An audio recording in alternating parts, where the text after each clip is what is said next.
볼지어다 내가 내 아버지께서 약속하신 것을 너희에게 보내리니 너희는 위로부터 능력으로 입혀질 때까지 이 성에 머물라 하시니라. 이 위로부터 능력이 입혀지는 것을 사도행전에서는 성령 세례라고 이야기해요. 자, 사도행전 1장을 가보세요. 사도와 함께 모이사 그들에게 분부하여 이르시되 예루살렘을 떠나지 말고 내게서 들은 바 아버지께서 약속한 것을 기다리라. 요한은 물로 세례를 베풀었으나 너희는 몇 날이 못되어 성령으로 세례를 받으리라 하셨느니라. 자, 성령으로 세례를 받으리라. 누가복음에서는 위로부터 능력으로 입혀질 때까지 똑같은 말을 다양하게 표현한 것이죠. 자, 오늘은 이 성령 세례를 왜 받아야 되는가를 이야기하는데, 이야기하기 전에 어저께 한 말씀을 조금 더 정리를 하고 그리고 이제 성령 세례에 대해서 이야기하도록 하겠습니다. 자, 지금 성령론에 대해서만 6번 이야기하는데 어저께는 전체적인 얘기를 했어요. 성령님과의 관계 실패는 모든 것의 실패다. 기독교는 성령님이 기독교에 있어서 얼마나 중요한지, 우리의 삶에 있어서도, 교회를 운영하는 데 있어서도, 선교 사역하는 데 있어서도 이 하나님과 관련된 모든 일과 삶에는 반드시 성령님이 절대적으로 필요하다. 근데 불행한 것은 오늘날 교회를 봐도, 선교 세계를 봐도, 신앙인들의 모습을 봐도 정말 성령님을 절대적으로 의존하며 모든 삶 영역에 성령님을 개입시키고 있는 교회, 그리고 성도는 몇 퍼센트나 될까? 잠언서 3장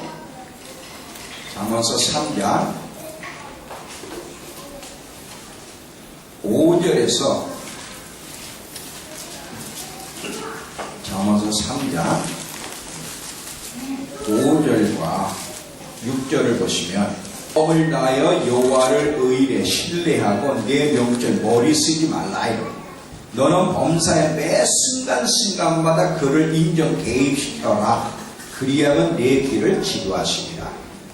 우리 그리스도인의 삶에 있어서도, 교회 운영하는 데 있어서도, 선교회 선교사를 파송하는 데 있어서도 반드시 누구를 개입시키기 전에 성령님을 모시고 철저하게 성령의 지시와 인도와 통제를 받아야 돼. 이게 기독교예요. 성령님이 주인 되셔서 그분의 지시와 인도와 통제를 받지 않는 것은 어떤 것이든 하나님의 이름으로 무엇을 하든 기독교가 아닙니다. 성령님과 동행하는 법을 배우지 않으면 종교생활은 가능해도 신앙생활은 불가능해요. 종교놀이하고 신앙생활의 차이를 이야기할게요. 이 종교생활, 종교놀이는 천국에 못 가는데 종교놀이와 신앙생활의 차이가 있다면, 자, 불교 다니는 사람들이 누구를 믿어요? 부처를 믿어요. 부처의 가르침이 있죠? 불교의 부처의 뭐라고 그래야 돼? 부처의 가르침이 있어요. 자, 이 종교에는 그들의 신이 살아있질 않아요. 가르친 교리만 남기고 죽었어요. 신도 아니지만 살아있지 않기 때문에 그들의 신과 인격적인 대화나 그리고 삶의 변화와 성숙이라는 것은 존재하지 않습니다.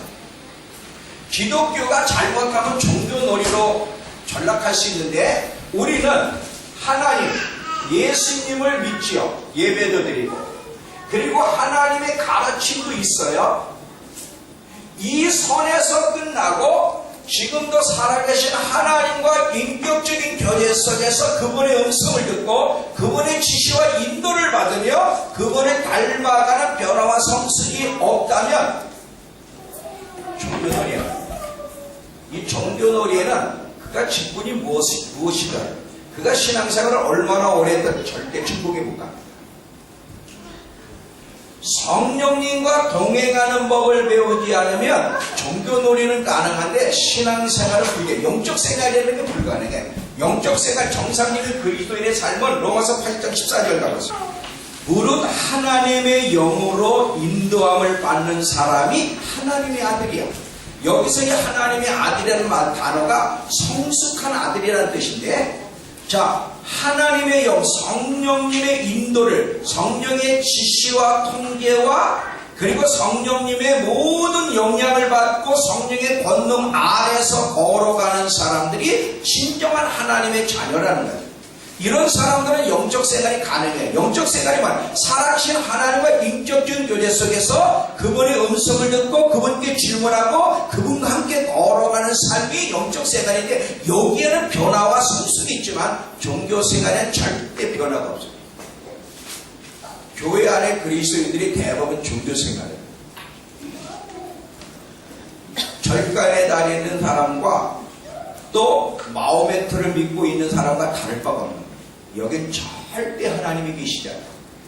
오늘 교회가 어떻게 종교놀이하고 종교생활로 전락하고 있는지, 만약에 이 성령 하나님을 교회의 그리스도의 삶의 주인으로 모시고 그분의 지시와 인도를 따라 함께 동행하는 삶을 살아가지 아니하면 종교놀이는 가능하고 신목단체는 가능하지만 절대 살아있는 교회가 될 수 없고 신앙생활이라고 하는 것이 불가능하고 주님을 만날 수 없습니다.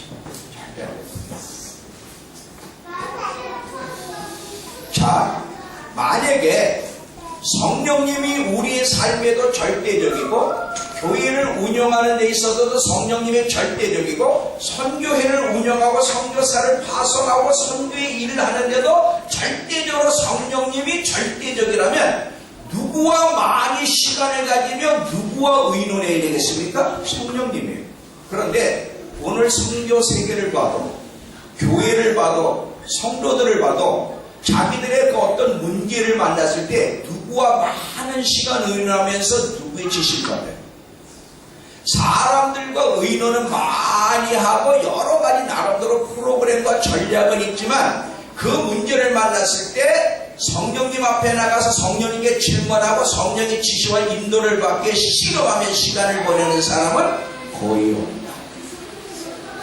이한 성령님은 그냥 하나의 지식선에 머무르는 거예요. 잘 보세요. 오늘날 교회가 성령님을 학문으로 묶어놨습니다. 사실 성령님을 학문으로 묶을 수가 없어요. 묶은다고 묶이는 분이 아니지만 오늘 기독교가 어떻게 성령님을 학문으로 가다놨냐면 성령님에 대해서 교리와 지식은 배워. 하나님이 누구시고 예수님이 누구시고 성령님이 누구신지에 대해서는 지식으로 배워.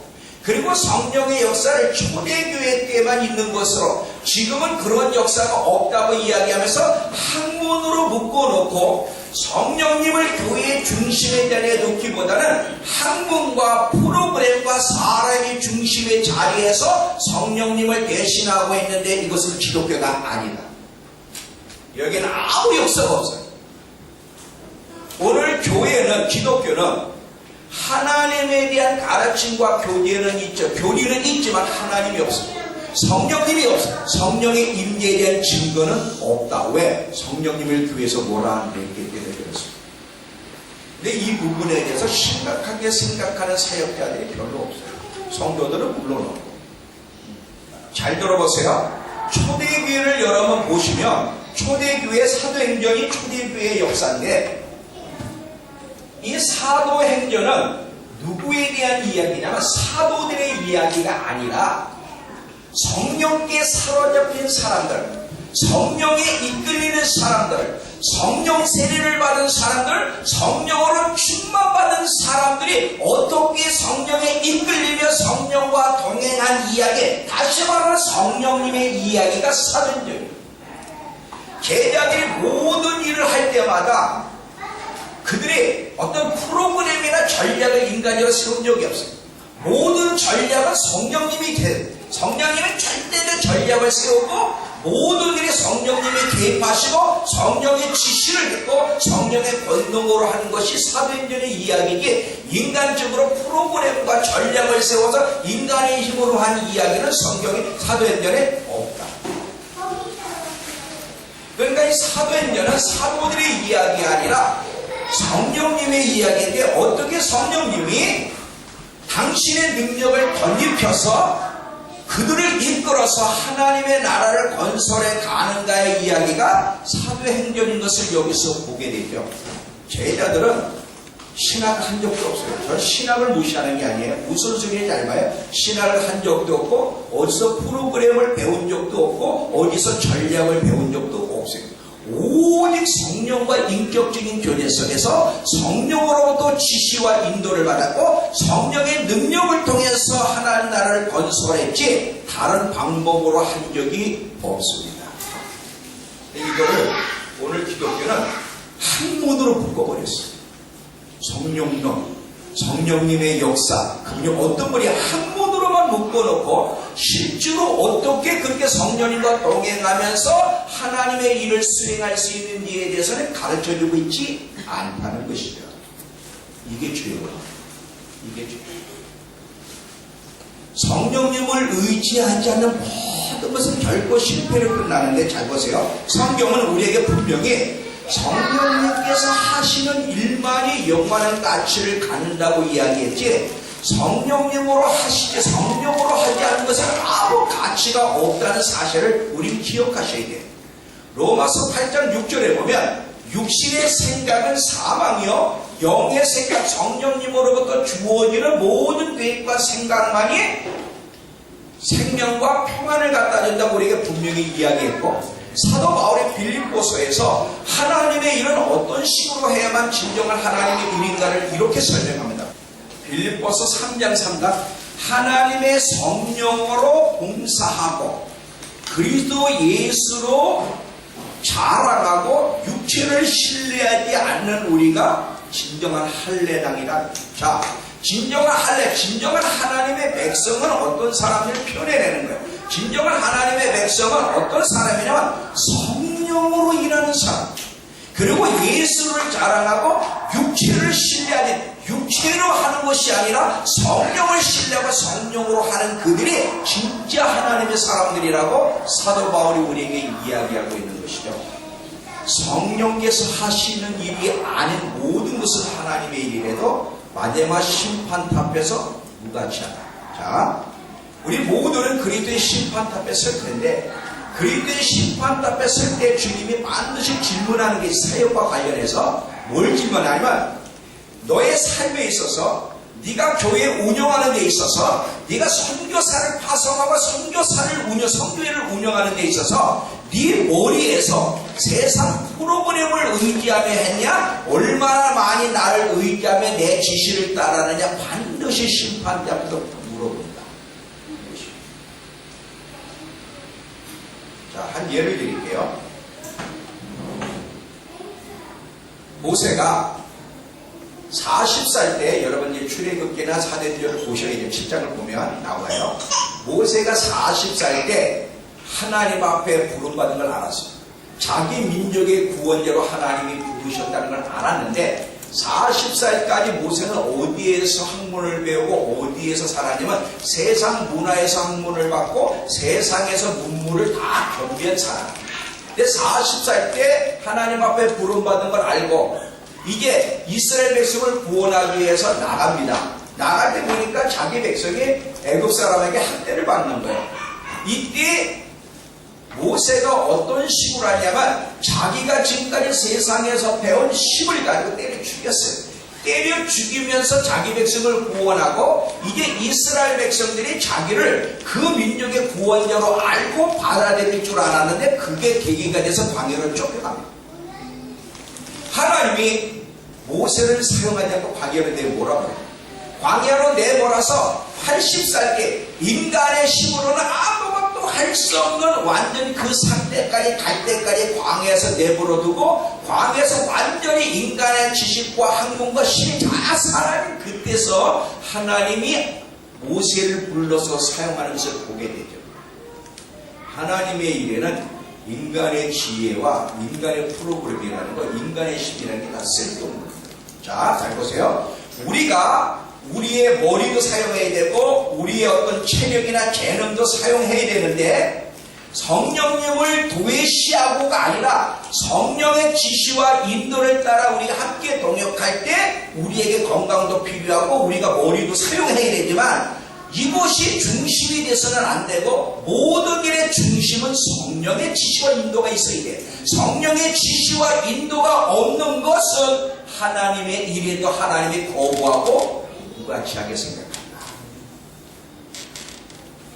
항상 여러분, 내 신앙생활이 또 교회 운영이 성교회 운영이 옳으냐 그르냐는 사람을 보고 어디를 보고 배우는 게 아니에요.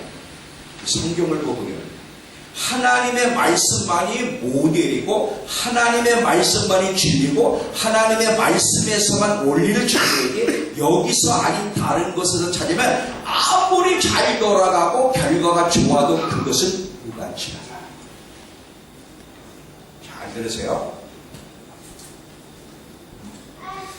많은 그리스도인들이 육신을 이용해서 영적인 일을 감당할 수 있다고 착각하고 실제로 육신으로 영적인 일을 감당하려고 애를 쓰는데 이렇게 되면 하나님을 깊이 올바르게 알 수 없다. 하나님에 대한 정보는 알 수 있어요. 자, 이 성경은 성령님이 쓰셨어요. 그런데 성령님이 쓰셨기 때문에 이 성경에 하나님이 어떤 분이시고 예수님이 누구시고 진리가 무엇인지를 알려면 성령님 앞에 나가서 성령님과 씨름을 해서 성령의 조명을 받아야 되는데 그것이 아닌 학문만 가지고는 하나님에 대해서 예수님에 대한 어느 정도의 정보는 알 수 있지만 실제로 하나님이 누구시고 예수님이 누구신지를 모르게 됩니다. 절대 안 되는 거예요. 여러분, 똑같은 본문을 가지고도 해석이 달라질 수 있어요. 똑같은 본문을 가지고. 누구의 조명, 누구를 의지하느냐에 따라서 그 말씀의 본문을 올바르게 깨닫고 전할 수도 있지만 단순한 그냥 지식만 가지고 전할 수도 있다는 사실을 여러분 기억하셔야 돼요.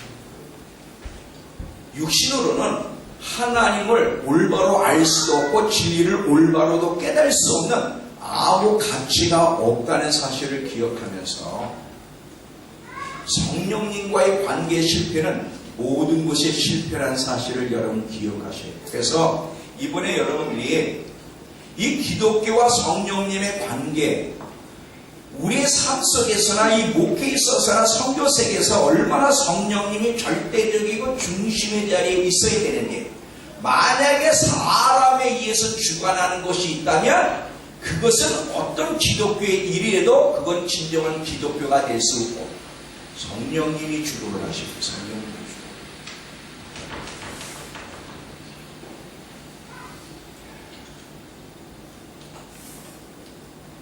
이게 첫 번째예요. 저도 목회를 30년 동안 하면서 나름대로 목회를 잘 해보려고 소원이 목회 성장 부흥하는 거니까 나름대로 목회를 잘 해보려고 막 여기저기 다니면서 프로그램도 어디서 잘 된다면 그것도 다운받고 막 해보려고 몸부림을 쳤는데 결국 저는 실패했어요. 실패를 하고 결국 안 하는 목회자의 부르심이 아닌가 보다. 그리고 그만두려고 그러다가 주님을 만났고 심판 앞에 섰어요. 그 주님을 대면을 했어요. 그 이후에 성령님과 병행하는 법을 배우면서 진리가 무엇이며 목회는 어떻게 하는 거고 신앙생활은 어떻게 하는 것인지를 하나씩 배우면서 얼마나 제가 잘못된 길에 들어섰는지를 깨달았고 지금도 배워가면서 하나하나 수정해가고 있는 것이 제 삶이에요. 특별히 이번에는 왜 이 성령 부분에 대해서 6번 설교를 하냐면 작년서부터 제가 이 부분에 대해서 강조를 많이 했지만 작년서부터 더더욱 성령님이 우리에게 얼마나 절대적으로 필요한 분인지에 대해서 너무 분명하게 깨닫게 하시면서 제 안에 그런 증거를 계속 허락해 주셨기 때문에 이것을 모르게 되면 심판가 앞에서 우리가 낭패를 만나겠구나. 잘 보세요. 고린도 전서 3장 10절에서 15절을 보면 모든 사람이 그리스도라는 기초 위에 신앙의 집을 짓는 얘기가 나와요. 신앙의 집을 짓는 얘기가 나오는데 집을 어떤 재료로 짓느냐가 이제 중요해. 어떤 재료로. 어떤 사람은 금으로, 어떤 사람은 보석으로, 어떤 사람은 나무로, 어떤 사람은 지푸라기라는 재료로 집을 짓는데 그날에 항상 기억해야 되고 심판대를 기억해야 돼요. 우리의 모든 삶은 심판대 앞에서 계산하기 때문에 여기서 성공했느냐 실패했느냐는 판단이 안 돼요. 심판대 앞에 섰을 때 나의 모든 삶에 대해서 예수님이 인정하신다면 성공이고 예수님이 인정하지 않는다면 여기서 성공했어도 그 사람은 실패해요. 항상 심판대가 중요한데 그날에 불로 테스트를 한다는 거예요. 불로 테스트를 할 때 타지 않는 것은 상을 받고 타는 것은 해를 받으려니 불 가운데서 구원받은 것처럼 겨우 구원만 받는다는 거지. 그러면 금과 보석은 뭐예요? 성령님과 관련된 것이라면 나무 지푸라기는 인간의 지혜, 인간의 머리, 인간에게서 나온 것을 이야기합니다. 반드시 우리의 사역과 삶에 대해서 심판되면서 두려워할 줄 알아야 돼요. 목회에서 되는 게 아니에요. 박보영 목사님이 그랬죠. 지옥 가니까 목사들이 그렇게 만들어요. 목회에서 되는 게 아니에요. 성도가 모였다고 되는 게 아니에요. 지금 어떤 식으로 지금 하고 있느냐가 중요하고 신앙생활을 어떻게 하고 있느냐가 중요한 것이죠. 여러분, 성령 없이도 교회는 돌아갈 수 있어요. 한때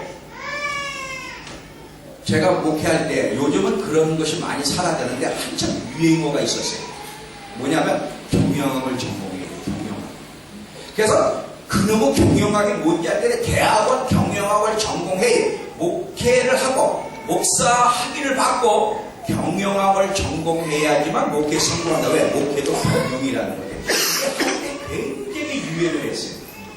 그게 다 미친 소리거든 그게 다. 근데 그걸 모르니까 함께 따라가는 거야. 근데 만약에 제가 성공했더라면 어저께 되겠냐면 돌팔이가 됐을 텐데 실패하고 밑바닥까지 가서 다시 주님을 만나고 기독교가 뭔지를 배우는 바람에 오늘 여러분에게 전할 수가 있는 거예요.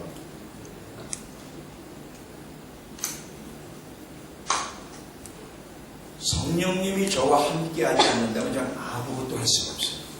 왜냐하면 하나님이 저를 선택할 때 멍청한 사람을 선택했다고 제가 어떻게 얘기했어요. 남 앞에서 말도 할 수 없고 늘 삼류인생이라는 것을 달고 다니며 살았던 사람인데 지금 여기서 여러분에게 영향을 끼치고 가는 나는 성령님이 나와 저와 함께 하시고 성령님을 의지한 결과에 저는 신학교에서요 학점이요 어떻게 얘기했죠? 목회학은 F 학점이 C야. 평균 다 C야. A뿔 그런 건 난 없어요. A뿔이 뭔지도 몰라. 이 기계 설계를 전공하다가 부품 사람 얼굴만 보면 부품으로 보이잖아 이게. 당구 치는 사람은 사람 얼굴이면 당화로 보이듯이 이게 부품으로 보이는데 신학 대학원을 딱 들어가는데 이게 용어가 너무 어렵고 소극적이 어떻고 적극적이 어떻고 칼바람다가 어떻고 너무너무 저한테 용어가 어려워. 뭔 말인지도 모르겠어요. 몇 번 읽어도 무슨 말인지 모르겠어요. 그래서 목회를 하려면 신학교를 나와야만 목산수를 주니까 갔는데 도대체 모르겠어요. 그래서 제가 결단을 했어요. 아무리 봐도 무슨 뜻인지 모르는데 내가 성경은 내가 100독 이상 하고 목회를 하겠다. 성경은 100독 이상을 하되 신학은 거기다가 헬라어 히브리어는 머리가 뽀개질 것 같아요. 소화불량이 생기고. 그래가지고 고민하다가 그래 졸업은 해야 되니까 C학점 이상은 내가 기계를 안 하겠다. 그리고 이제 시험 때만 도서관 가서 주죠. 이렇게. 그래서 시험을 봤어. 그러니까 저는요 신학 엉터리고 설교하면 빵점에 항상 소리만 지른다고 매일 교수님한테 너 그런 식으로 목회하면 너 성도들이 안 보인다는 거예요. 근데 제가 지금 목회를 하고 있어요. 세계가 저를 부른다 그랬잖아요 지금. 이게 누구예요? 제가 신학을 잘해서 설교를 잘해서 아니 성령께 붙잡히고 나니까 성령님이 저를 통해 사용하시기 때문에 이런 일이 일어나는 거지 이게 학문이나 프로그램 저는 프로그램 만들지도 몰라. 왜냐하면 여태까지 모든 것을 뭐 핸드폰을 사든 TV를 사든 뭐를 사든 설명서 읽어본 적이 없다 그랬잖아요. 그래서 내 머리에서 무슨 프로그램이 나와. 난 프로그램이 뭔지도 몰라. 머리가 아프거든요. 그냥 아주 단순해서 그런 거 말고 그냥 이거 어떻게 쓰는 거냐? 뚜껑을 열어. 그리고 쓰면 돼. 이렇게만 가르쳐 줘야지. 뭐 이게 원리가 어떻고 이게 왜 이렇게 쓰여지고 이런 건 몰라. 관심 자체도 없고. 그러니까 제가 이 앞에 서서 여러분이 전할 수 있는 건 여러분 잘 들어보세요. 학문을 무시하는 것도 아니에요. 프로그램을 무시하는 것도 다 필요한데 성령님을 중심에서 내몰고 이것이 중심이 돼서는 안 된다는 것이고 이것이 하나님 앞에 죄라는 것이 되는데 이게 안 된다는 거예요.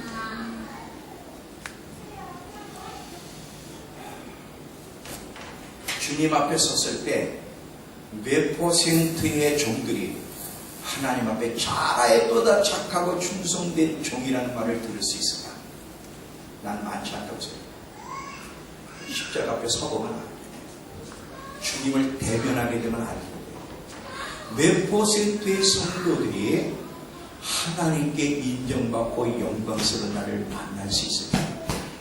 부끄러움 구원받는 사람들이 대부분일 거예요. 왜? 뭐가 진정한 기독교인지를 모르기 때문에.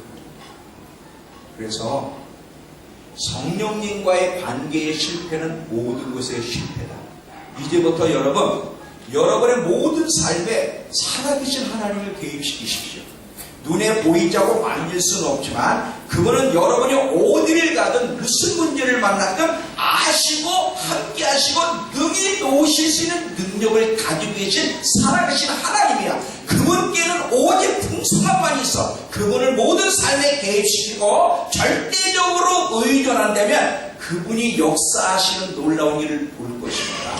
2017년도 여러분의 삶이 그렇게 되길 축원합니다. 아멘. 이제 성령 세례로 이제 넘어갈 텐데 이 성령 세례가 왜 또 그렇게 중요한지를 오늘 또 이야기할게요. 자, 이 성령 세례는 내일과 연결이 되는데 이 성령 세례, 성령의 능력으로 덧입혀지는 것, 성령의 충만 다 같은 의미인데 이 성령의 충만은 마지막 때를 준비하시는 길이고요.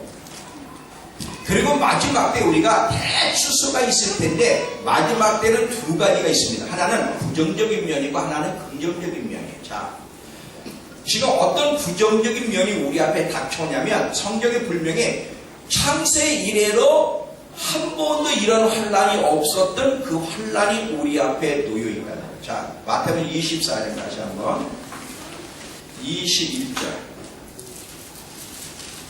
이스라엘 백성들 얘기를 하면서 뭐라고 하냐면 이 7년 환란 때 있을 얘기인데 이는 그때에 큰 환란이 있겠습니다. 창세로부터 지금까지 이런 환란이 없었고 후에도 없으리라. 그 날들을 감하지 아니하면 모든 육지가 구원을 얻지 못할 것이나 그러나 택하신 자들을 위하여 그 날을 감해 주시리라. 자, 이 큰 환란은 어떤 것을 얘기하냐면 앞으로 우리 앞에 7년 환란이 닥칠 건데 7년 환란 가운데 후 3년 반, 이 후 3년 반이 성경에서 말하는 큰 환란이야. 이때는 적그리스도라고 하는 인류 역사상 히틀러나 김일성이나 김정은은 저리 가라는 그들은 하나의 예표에 불과하고 실제로 끔찍한 한 인간 적그리스도라고 하는 존재가 등장하여 세계를 지배하면서 많은 그리스도인들 고통 가운데 집어넣을 건데 성경에 뭐라 그러냐면 창세 이래로 이런 환란이 없었던 환란이 우리 앞에 닥친다고 했어요. 여러분 성경 말씀을 들으면 그대로 믿어야 돼요. 기독교 안에 불신자가 있다는 거 아세요? 불신자가 두 군데 있어요. 세상에도 불신자가 있지만 교회 안에도 불신자가 있어요. 교회 안에 불신자는 어떤 사람들이냐면 하나님을 믿고 신앙 고백하고 성경의 진리라고 말하면서도 하나님 말씀을 그대로 믿지 않고 영향을 받지 않는 사람. 자, 잘 들어보세요. 하나님의 말씀은 생명이야. 요한복음 6장에 60절 내 말은 영이요 생명이라 그랬어요. 하나님 말씀이 영이고 생명이에요. 신명기 30장 19절에 보면 내가 너희 앞에 생명과 사망과 복과 저주를 두었으니 너와 네 자손이 살기 위해 생명을 선택해. 우리가 선택하는 거야. 생명은 우리가 선택하는 거야. 사망도 왜 오냐? 우리가 잘못된 선택을 하기 때문에. 그런데 이렇게 주님이 말씀하셨는데도 이것을 정말 믿는 그리스도인들이 몇 퍼센트나 될까? 자, 하나님이 아담과 하와에게 선악과를 따먹지 마라. 따먹으면 진짜 죽는다 그랬어요. 하나님이 죽는다면 죽는 거예요. 근데 아담과 하와가 선악과를 따먹으면서도 안 죽을 거라고 생각을 하고 어떤 발상까지 썼냐면 하나님처럼 될 거라고 발상을 하는 거죠. 어떻게 그럴 수가 있을까?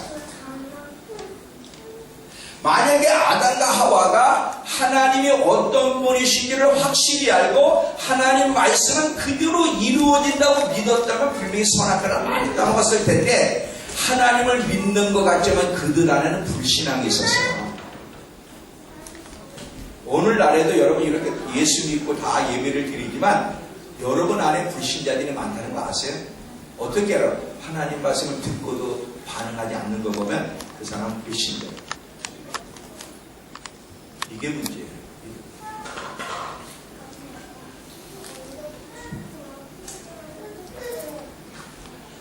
앞으로 큰 환란이 온다. 창세일으로 이런 환란이 없었어.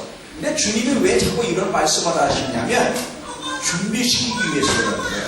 자, 사람이 어떤 어려운 문제를 올 때 그 문제를 극복하려면 먼저 알아야 돼.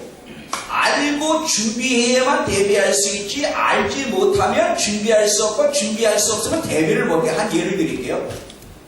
자, 저기 호주 브리스번에 큰 지진이 온다는 얘기가 들려. 근데 지진이 오는데 만약에 이 지진을 연구하는 분들이 지진이 지금 올 것 같은 조짐이 보이는데도 이 시민들에게 알리지 않는다면 준비할 수 없겠죠.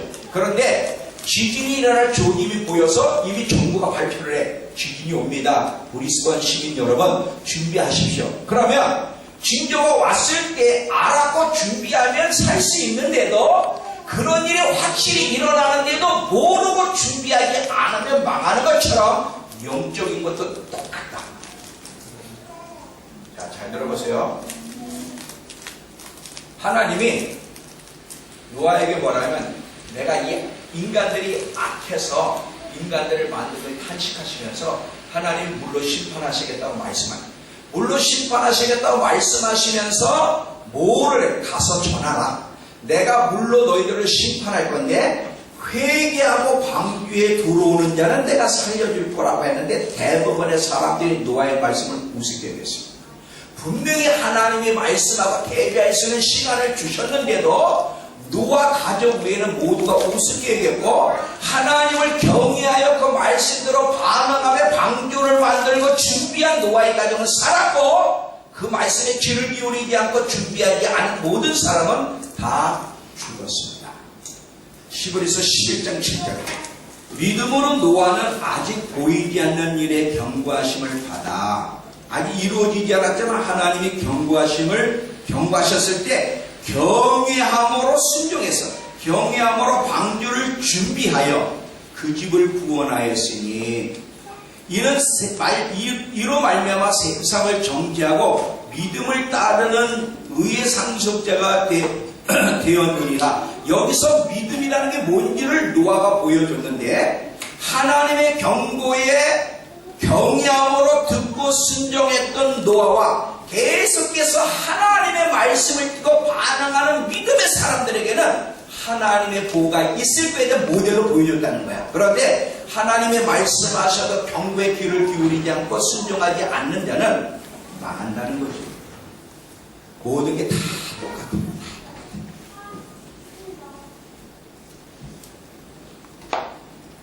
큰 환란이 와요. 근데 이 환란은 사람의 힘으로는 못 건너가요. 왜냐하면 사람이 가장 두려워하는 것이 죽음이야. 오늘 이 증인이란 말, 이 증인이란 말이 다른 뜻으로 순교란 말이에요. 순교자라. 근데 증인의 삶을 살아가려면 순교적인 각오가 있어야 되는데 우리 알다시피 저와 여러분이 순교의 마음이 연약해요. 복음 전할 때 여러분 내가 순교적인 각오로 나는 복음을 전할 수 있습니다라고 하는 사람이 몇 퍼센트나 될까? 베드로가 예수님이 너 나 부인할 거라 그럴 때 정말 다른 사람은 나 부인할지언정 나는 결코 주님을 부인하지 않을 겁니다. 정말 확신에 차서 얘기했지만 자기가 누군지 몰랐습니다. 인간이 얼마나 연약한 존재라는 것을 베드로는 몰랐지. 막상 그 앞에 나타났을 때 베드로는 다른 사람보다 2배로 부인했어. 그게 인간이야. 자, 마지막 때 엄청난 환난 앞에서도 그 죽음을 두려워하지 않고 주님을 증거해야 될 텐데 이렇게 담대하게 증인으로 살 수 있는 길이 있을까? 그게 오늘 성령 세례의 그 대답이 하나 있고요. 또 하나는 뭐냐면 부정적인 측면만 있는 게 아니라 아주 굉장히 긍정적인 측면이 있는데 여태까지 볼 수 없었던 대출수가 곧 한번 일어날 겁니다. 계시록 7장을 보세요. 9절을 보시면 8절까지는 14만 4천 명들에 대한 이야기, 하나님의 입 맞아서 증인의 삶을 사는 사람들의 얘기가 나오고 9절에 딱 가면 이렇게 나와요. 계시록 7장 9절. 이 일 후에 내가 보니 각 나라와 족속과 백성과 방언에서 아무도 능히 셀 수 없는 큰 무리가 나와 흰옷을 입고 손에 종려가리를 들고 보좌하고 어린 양 앞에 서서 큰 소리로 외쳐 이르되 구원하심이 보좌에 앉으신 우리 하나님과 어린 양에게 있도다 하니 모든 천사가 보좌와 장로들과 내 생물 주위에 서 있다가 보좌 앞에 엎드려 얼굴을 대고 하나님께 경배하여 이르되 아멘. 찬송과 영광과 지혜와 감사와 존귀와 권능과 힘이 우리 하나님께 세세토록 있을지어다. 아멘 하더라. 장로 중 하나가 응답하여 나에게 이르되 이 신옷 입은 사람들은 누구며 또 어디서 왔느냐? 내가 말하기를 내 주여 당신이 아시나이다 하니 그가 나에게 이르되 이는 큰 환난에서 나오는 자들인데 어린 양의 피에 그 옷을 씻어 쉬게 하였다. 자, 근데 이 큰 환난에서 나온 이들은요 대부분 순교한 사람들이에요. 자, 6장으로 가보세요. 6장 9절에 이 7장은 6장 9절에 있는 것을 삽입, 보충 설명한 얘기인데, 자, 6장 9절을 보면, 다섯째 일을 떼실 때에 내가 보니, 하나님의 말씀과 그들이 가진 증거로 말미암아 죽임을 당한 영혼들이 제단 앞에 이르러 큰 소리로 불러 이르되, 거룩하고 참되신 대주제여, 땅에 거하는 자들을 심판하여, 우리 피를 갚아주지 아니하시기를 어느 때까지 하시겠나이까 하니, 각각 그들에게 흰 두루마기를 주시며 이르되 아직 잠시 동안 쉬되 그들 동무 종들과 형제들도 자기처럼 죽임을 당하여 그 수가 차기까지 기다리라. 이 순교한 사람들의 수를 7장에서 정확하게 얘기하는 거예요. 삽입줄이에요. 7장은. 그러니까 잘 봐요. 마지막 때 복음을 듣고 어마어마한 무리들이 예수를 믿는데 많은 게 순교합니다. 자, 들어보세요. 지금은 전도가 어려워. 여러분 브리스벤에 가서 전도해 보세요. 전도 잘. 근데 기대하십시오. 곧 동네가, 도시가, 마을이, 종족이 한꺼번에 하나님께로 돌아오는 일이 일어날 것 같아요. 네. 이런 일이 없으면요 소망이 없어요. 지금 60억 이상이 아직도 예수를 안 믿어. 70억 중에 1000주교까지 10억 정도야. 어디로 뜨는 것 같아서. 그러면 60억이 다 지옥 가 있는데 그게 하나님이 원할까? 아니에요. 모든 민족이 구원받기를 원하시기 때문에 그 아들을 보내셨는데 아직 인간들이 점점 갈수록 악해지고 복음에 저항을 하는데 지금 전도에도 한 명 전도하기가 너무 어려운데 자비로우신 하나님이 어떤 비장의 무기를 가지고 있냐. 마지막 때 대추수를 이룰 비장의 무기를 가지고 있다. 어마어마한 이제 브리스번이에요.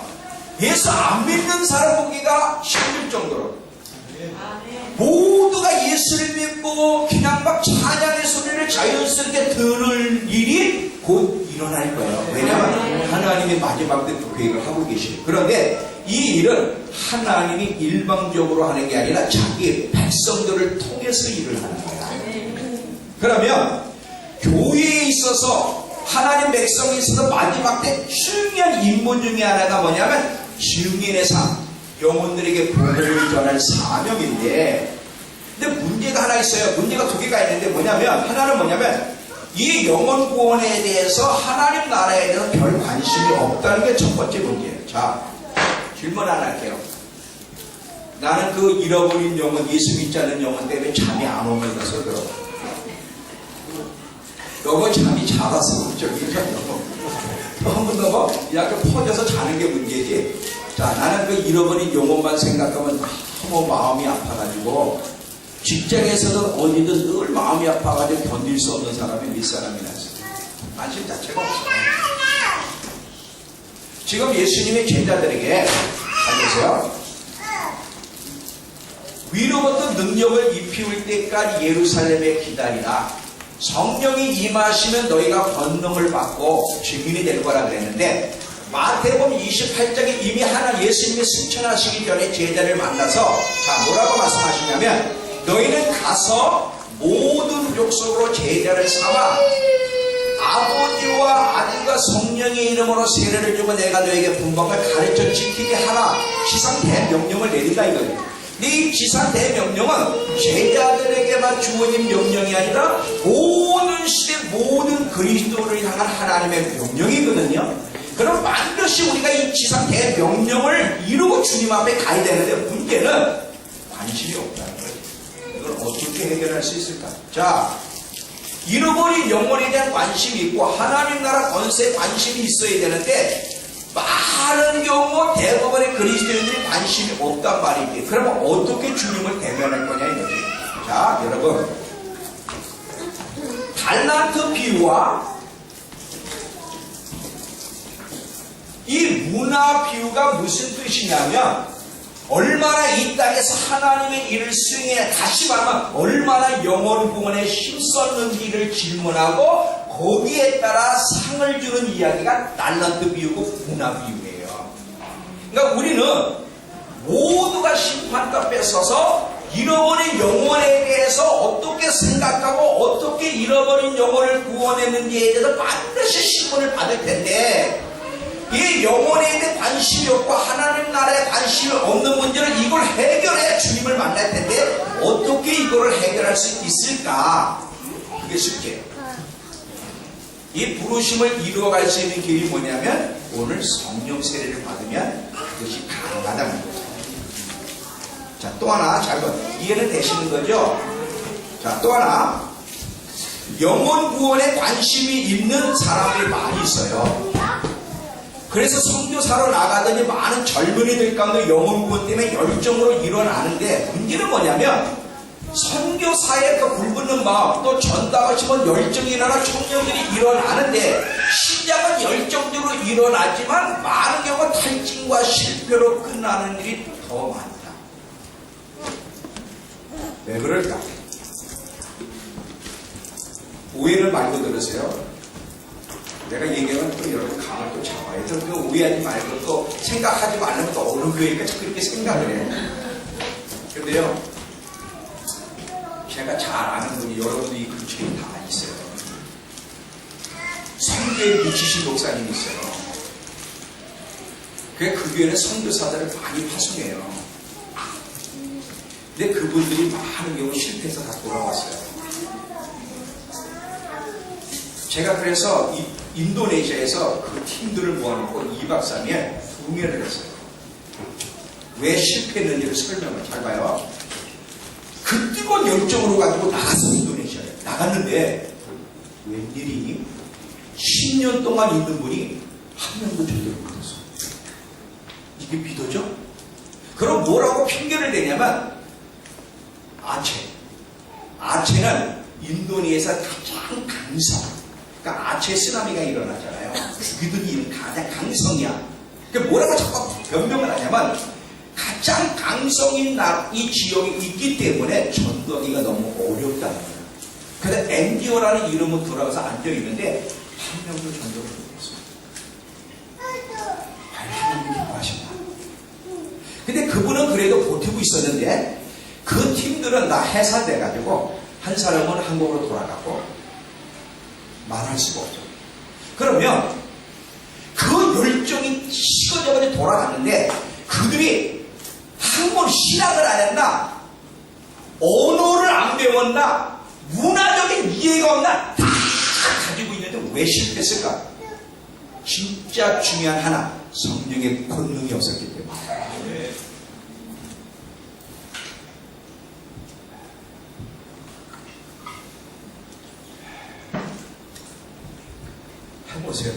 돼. 젊은이들을 일으키는 거 좋아요. 젊은이들에게 막 뜨거운 열정, 선교의 열정을 일으키는 건 좋은데 그들이 그 할 수 있는 힘을 제공하지 않는다면 지금 같은 패러다임으로는 그냥 사라지게 돼 있어요. 이해가 되시죠?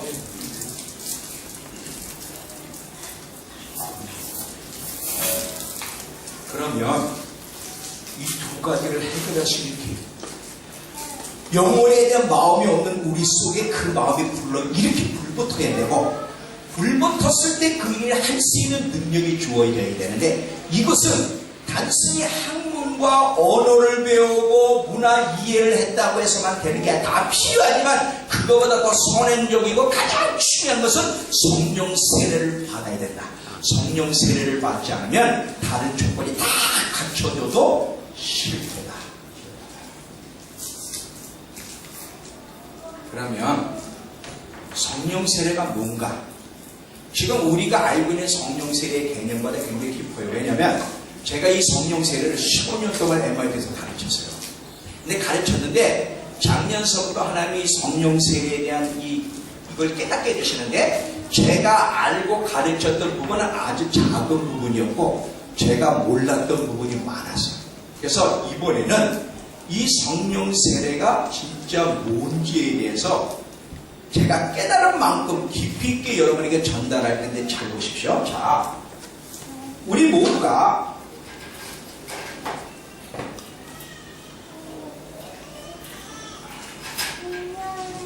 증인의 삶을 살아야 되는데, 땅끝까지 이르러 복음을 전해야 되는데, 교회가 이 증인의 삶을 하기 전에 먼저 선행되어야 될 것이 있다면, 증인이 되고자 하는 사람들의 영성이 먼저 형성이 돼야 돼요. 영성. 잘 들어봐요. 이게 어떤 얘기예요 지금?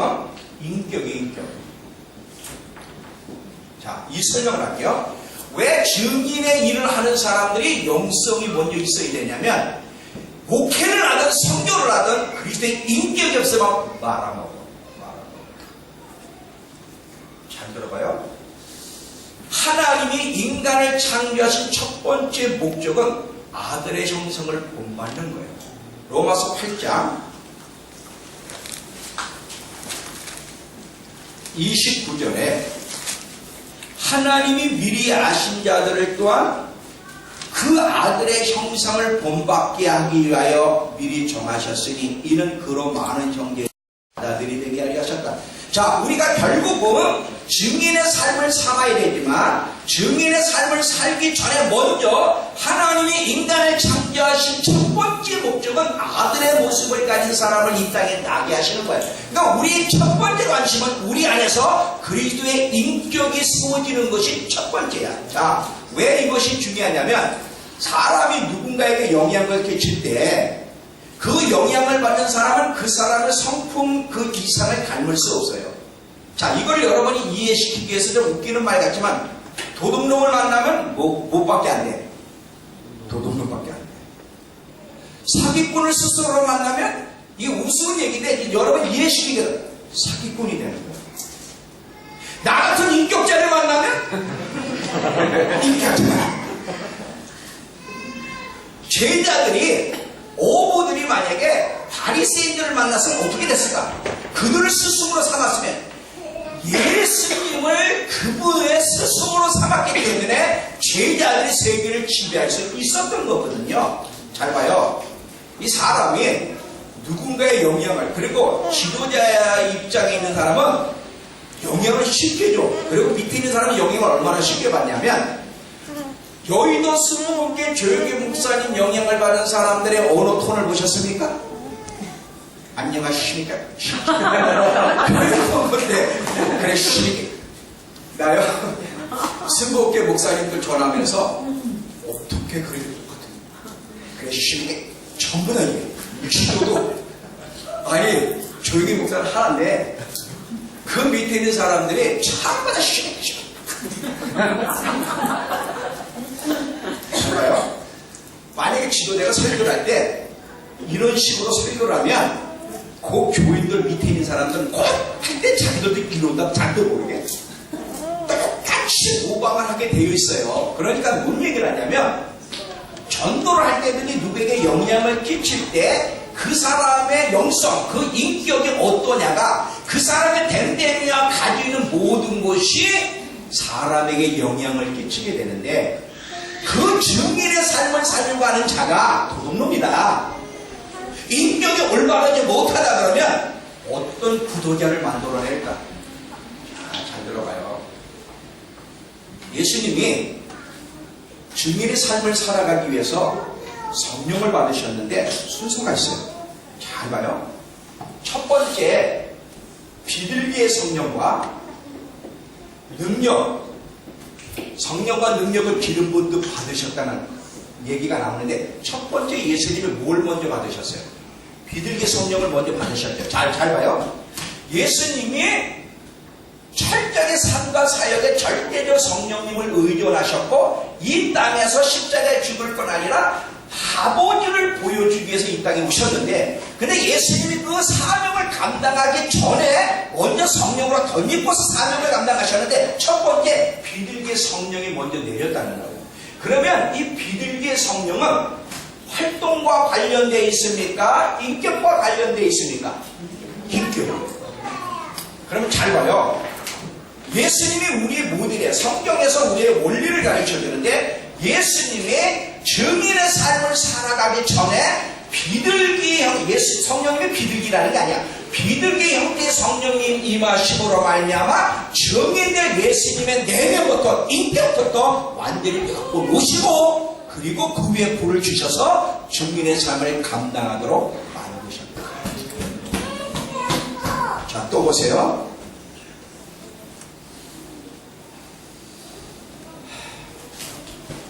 사도 이사야 6장, 이사야서 6장에 보면 이사야 선지자에게 쉐카이나 영광이 임해. 쉐카이나 영광이 확 임하는 가운데 하나님의 영광 앞에 서니까 자기가 너무 부정한 자라는 걸 알았어요. 자기가 부정한 자지만 하나님의 영광이 임하기 전에는 그렇게 부정한 입술을 가지고 있는 거 몰랐는데 빛 대신 하나님 앞에 대면할 때 하나님의 영광 앞에 쓸 때 얼마나 자기가 부정한 자고 입이 더러운 자 증인의 삶을 살 수 없는 자인 걸 깨달았어. 근데 천사를 통해 그 입을 숯불로 지져서 정결케 하고 나서야 하나님이 이사야를 누가 나를 왜 갈고 할 때 이사야가 나를 보내서서 그때 가기 전에 먼저 하나님이 이사야 선지자를 정결케 한 다음에 보냈지 그 작업이 없이 보낸 적이 없다. 제가 이걸 놓쳤어요. 그냥 성령 세례는 이로부터 능력을 받아가지고 그냥 증인되게 나가는 것만 알았는데 성령 세례가 주어진 첫 번째는 올바른 증인으로서의 영성을 만들어주기 위해서. 이해는 되시죠 지금? 잘 들어보세요. 자, 예수님이 바리새인들을 보고 이런 얘기를 하실 걸 여러분 아실 거예요. 너희는 온 천하를 다니면서 부도자 하나를 얻으면 너희보다 더 몇 배로 악한 자들을 만든다. 이런 얘기 여러분 기억나시죠? 그게 끝도 하세요 있어요. 지금 뭐냐면 잘 봐요. 너희 같은 악한 자가 부도자를 하나 만나면 너희보다 더 악한 자를 만든대. 뭐냐면 우리가 누군가에게 복음을 전하고 전도하게 되면 우리 이상의 사람을 만들어내서 내 그냥 품성 그대로가 전달되는 거야. 그러니까 진짜 증인에 대해서 저가 정말 예수를 믿고 하나님 백성이 되려면 증인의 역할을 하는 우리가 그리스도를 닮아야 돼. 왜냐하면 초신자는 신앙생활을 어떻게 하는 건지 하나님이 어떤 분이신지 올바른 신앙이 뭔지는 우리의 삶을 자기를 전도한 사람의 삶을 통해 배우는 거지 다른 곳은 배울 수가 없기 때문에 우리의 태도와 행동은 너무나 중요하다. 중요하다. 다 하는 사람이 인격이 안 된다. 큰 문제.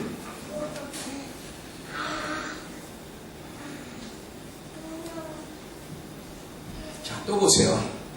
이 제자들을 제가 이야기하는데 잘 보세요. 제자들이 성령 세례 받기 전에 이미 어떤 경험들을 한 사람이냐면 예수님과 3년 동안을 동고동락하면서 예수님께로부터 직접 신앙을 배운 사람, 최고의 신앙을 배운 사람들이 제자들이었어요. 그리고 이 제자들은 예수님께로부터 신앙만 받은 것이 아니라 최고의 가르침을 받았을 뿐 아니라 예수님을 통해 나타난 권능도 받고 그들도 쉽게 신적인 권위가 주어져서 권능과 기적을 행했던 사람들이 제자들이에요. 근데 이 사도행전에 보면 이 제자들이 얼마나 허물과 단점을 그대로 가지고 있냐면 매 순간마다 이들은 누가 첫째라고 싸웠어. 안 싸워. 언제서까지 싸우냐? 최후의 만찬 속에서까지. 예수님이 돌아가시기 내일 전날까지도 누가 첫째라고 피터리게 싸운 사람들이 제자들이에요. 자, 잘 보세요. 하나님 참 놀랍게 제자들의 그 연약함과 미성숙함이 있음에도 불구하고 쓰신 건 사실이에요. 자, 이 제자들이 얼마나 미성숙하고 쓸모없는 존재인지를 제가 조금 설명을 할게요.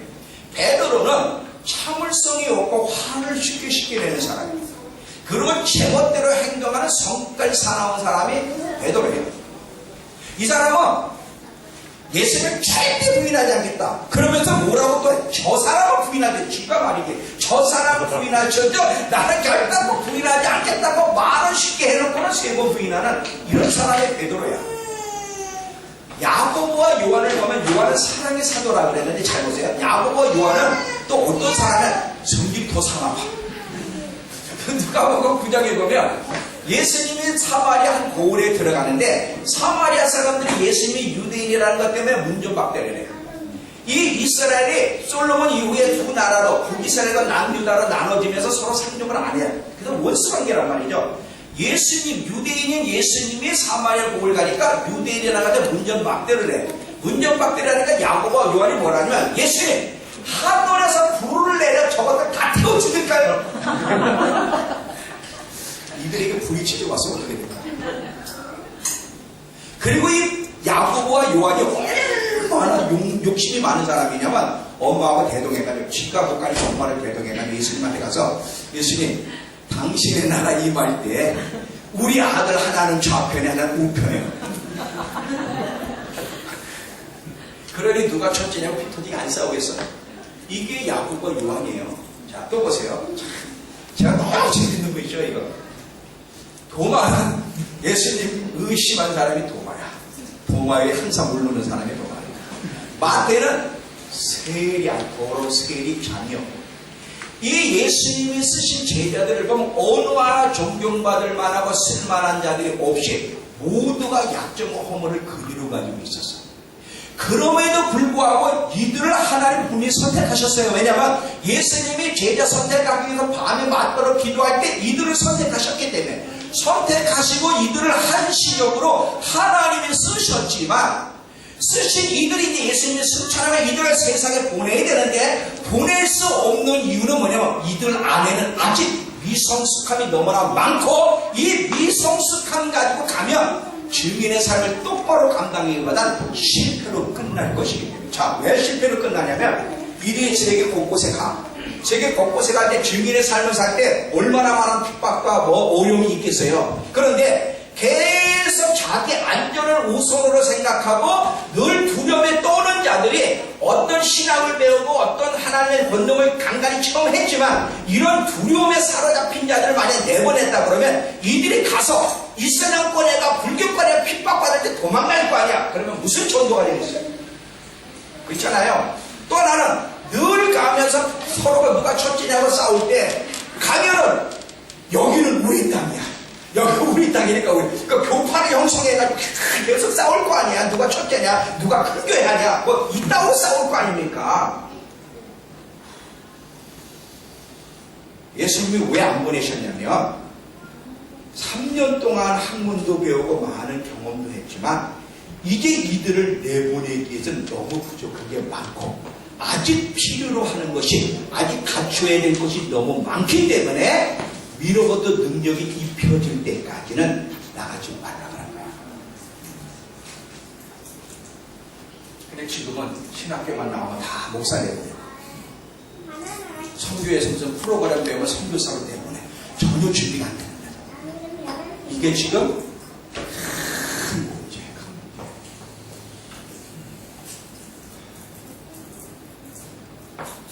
성경을 보니까 논리가 있는 거야. 왜 예수님의 제자들에게 성령 세례를 받아야 된다고 말씀하냐면 성령 세례 안에 제자들이 갖추어야 될 부족한 그 연약한 부분들을 보완할 수 있는 내면 외적인 능력이 성령 세례 안에 담겨져 있기 때문입니다. 이해가 되시죠? 아멘. 눈은 감아도 보기는 끄떡해 주세요.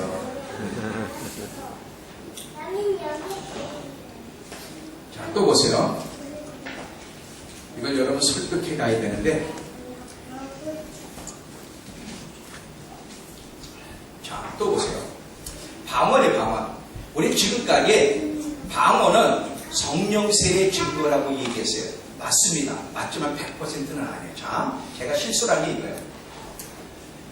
성령님의 영향으로 방언을 받아.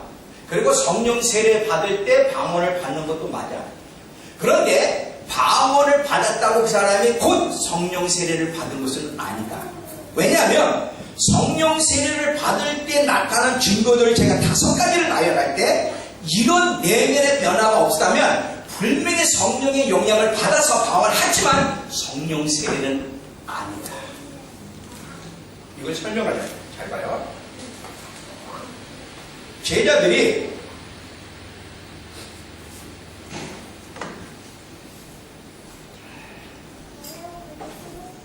자, 잊지 말 것은 저게 뭐냐면 제자들이 오순절날 성령 충만 받기 전에 성령의 능력으로 덧입는 성령 세례 받기 전에도 진리에 대해서 배웠고 성령의 능력을 경험 이미 했다는 사실이에요.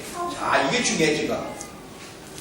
제자들이 오순절날 위로부터 성령을 덧입 성령 세례 받기 전에 이미 3년 동안 이들은 성령을 체험한 사람들이야. 성령의 권능도 경험한 사람이야. 성령 세례 없이도 성령의 역사를 경험할 수 있다.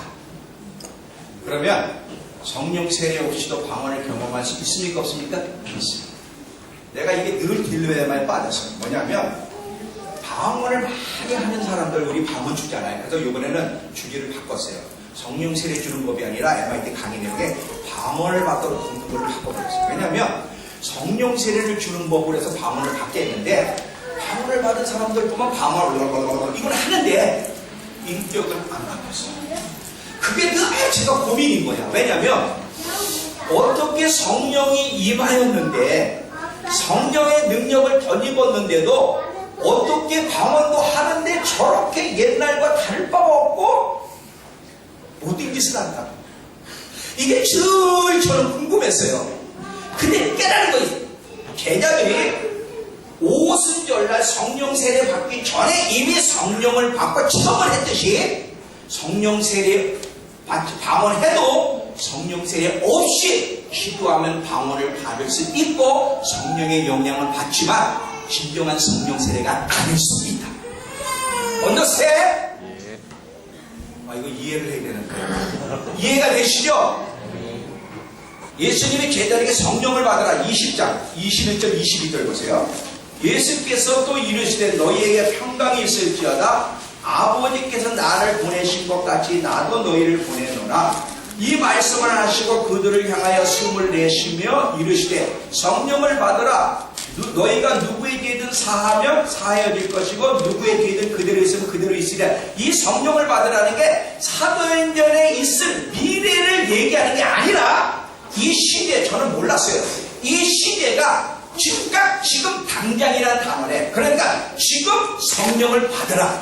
제자들은 이미 오순절 성령 세례 받기 전에 성령을 받았고 성령의 취동도 했어. 능력도 나타냈지만 성령으로 덧입지는 못했다. 성령의 능력으로 덧입는다는 게 뭐냐면, 자, 봐요. 성령의 영향을 받을 수 있어.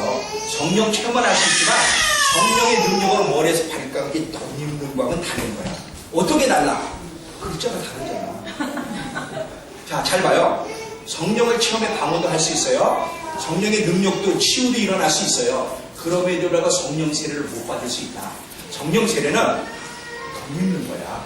전체를 전체를 덧입을 때 내면과 외면이 바뀌겠죠. 근데 이게 안 바뀌었다면 성령 세례를 못 받는다. 성령 체험은 있을 수 있습니다. 진짜 성령 세례를 받아야 돼. 진짜 성령 세례를 받아야 제대로 된 주님의 인격을 가진 증인이 되시는 거예요. 아멘. 여기까지 이해가 되시죠? 그러면 제가 입증할게요. 그러면 진짜 제자들이 성령 세례를 받고 나서 진짜 목사님이 말씀하신 것처럼 내면에서부터 연약함 및 이런 것들이 정말 바뀌었습니까? 5가지로 제가 입증을 할 테니까 어떻게 바뀌었는지 잘 보면서 성령 세례가 정말 뭐고 왜 받아야 되는지를 우리가 보도록 하겠습니다. 첫 번째, 이 성령의 능력을 덧입은 성령 세례를 받고 나서 제자들에게 분명히 달라진 것이 첫 번째는 하나님의 임재와 천국에 대해서 분명히 느끼게 됐다는 거죠. 하나님의 임재와 천국을 분명히 느끼면서요. 이게 첫 번째 변화예요. 자, 하나님의 성령으로 말미암아 하나님의 임재와 천국에 대해 분명히 느끼면 사람이 달라지는데, 자, 이게 추상적인 얘기가 아니야. 자, 잘 봐요. 예를 들면 우리 사무엘 형제가 나에 대해서 자꾸 욕을 해. 나름대로 하면 얘입니다. 나에 대해서 자꾸 안 좋은 얘기를 하고 막 그래. 근데 갑자기 사무엘 형제가 내가 딱 서 있는 걸 봤어. 보는 거야. 보면 내 얘기를 할 수 있어요, 없어요? 없죠. 여기서 지금 제자들이 하나님의 임재와 천국에 대한 임재를 지식만 아니라 진짜 보는 것처럼 느낀다는 거야. 성령을 하면 느껴지기 시작하다 보니까 어떤 일이 뭐냐면 죄에 대해서 깨닫게 되면서 서로 다투는 것이 얼마나 잘못된지를 인식하기 시작하는 거야. 요한복음 16장 7절을 보세요. 그러나 내가 너에게 실상을 말하노니 내가 떠나가는 것이 너에게 유익이라. 내가 떠나가지 아니하면 보혜사가 너에게 오시지 아니할 것이요 가면 내가 그를 너에게 보내리니 그가 와서 첫 번째 죄에 대해서 깨닫게 해주시고 의와 심판에 대해서 책망하며 깨닫게 해주신다는 거예요. 자, 첫 번째 성령의 능력으로 덧입게 되면 성령님이 우리 지성에 어떤 태도가 어떤 생각들이 잘못되는데, 옛날에는 여러분 우리가 예수 믿잖아. 다 예수 믿지만 그렇게 죄에 깊이 자각을 해? 아니잖아. 알아도 정신 못 차리지만 많은 경우는 자각을 못 하는데, 갑자기 하나님의 임재와 천국과 지옥에 대한 분명한 임재를 느끼는 순간 성령님이 그 안에서 죄에 대한 자각을 시키는 거야. 너희들이 지금 사역을 했지만 서로 누가 첫째냐 다투는 이런 것들이 어떻게 죄가 되는지에 대한 자각이 있다 보니까 사도행전에 들어가봐. 그들이 그때부터 누가 첫째냐 싸웠어 안 싸웠어? 그리고 또 보세요. 사도행전에 들어가면 어떤 일이 벌어요? 자꾸 한마음 한뜻으로, 한마음 한뜻이란 말이 계속 반복적으로 나와. 우리는 여러분 사실 교회 다니면 함께하고 싶지 않은 사람이 있어요 없어요? 너무나 많아서 걱정이 해봤어요. 함께하고 싶은 사람은 안 하고 싶은 사람이 너무나 넘쳐나. 제자들도 여러분 봐요. 누가 첫째냐고 픽터릭이 싸우고 베드로가 제일 그 야고보와 요한을 싫어했을 거라고 생각해요. 경쟁심이 강한 베드로가 그거 알 거 아니야. 그 자기 엄마하고 예수님만 찾아가서 누가 첫째냐고, 누가 우편에 하나는 좌편에, 그거 제자들이 다 그 소리를 들었을 거 아니야. 그러면 베드로가 지금 누가 수제자는 싸움에서 베드로가 자기가 수제자로 생각을 하고 있는데 그 소리, 그 행동을 한 야고보와 요한을 좋아했을까? 싫어했을까? 싫어했지. 인간인데. 사역을 해도 그러니까 마지막까지 싸우잖아.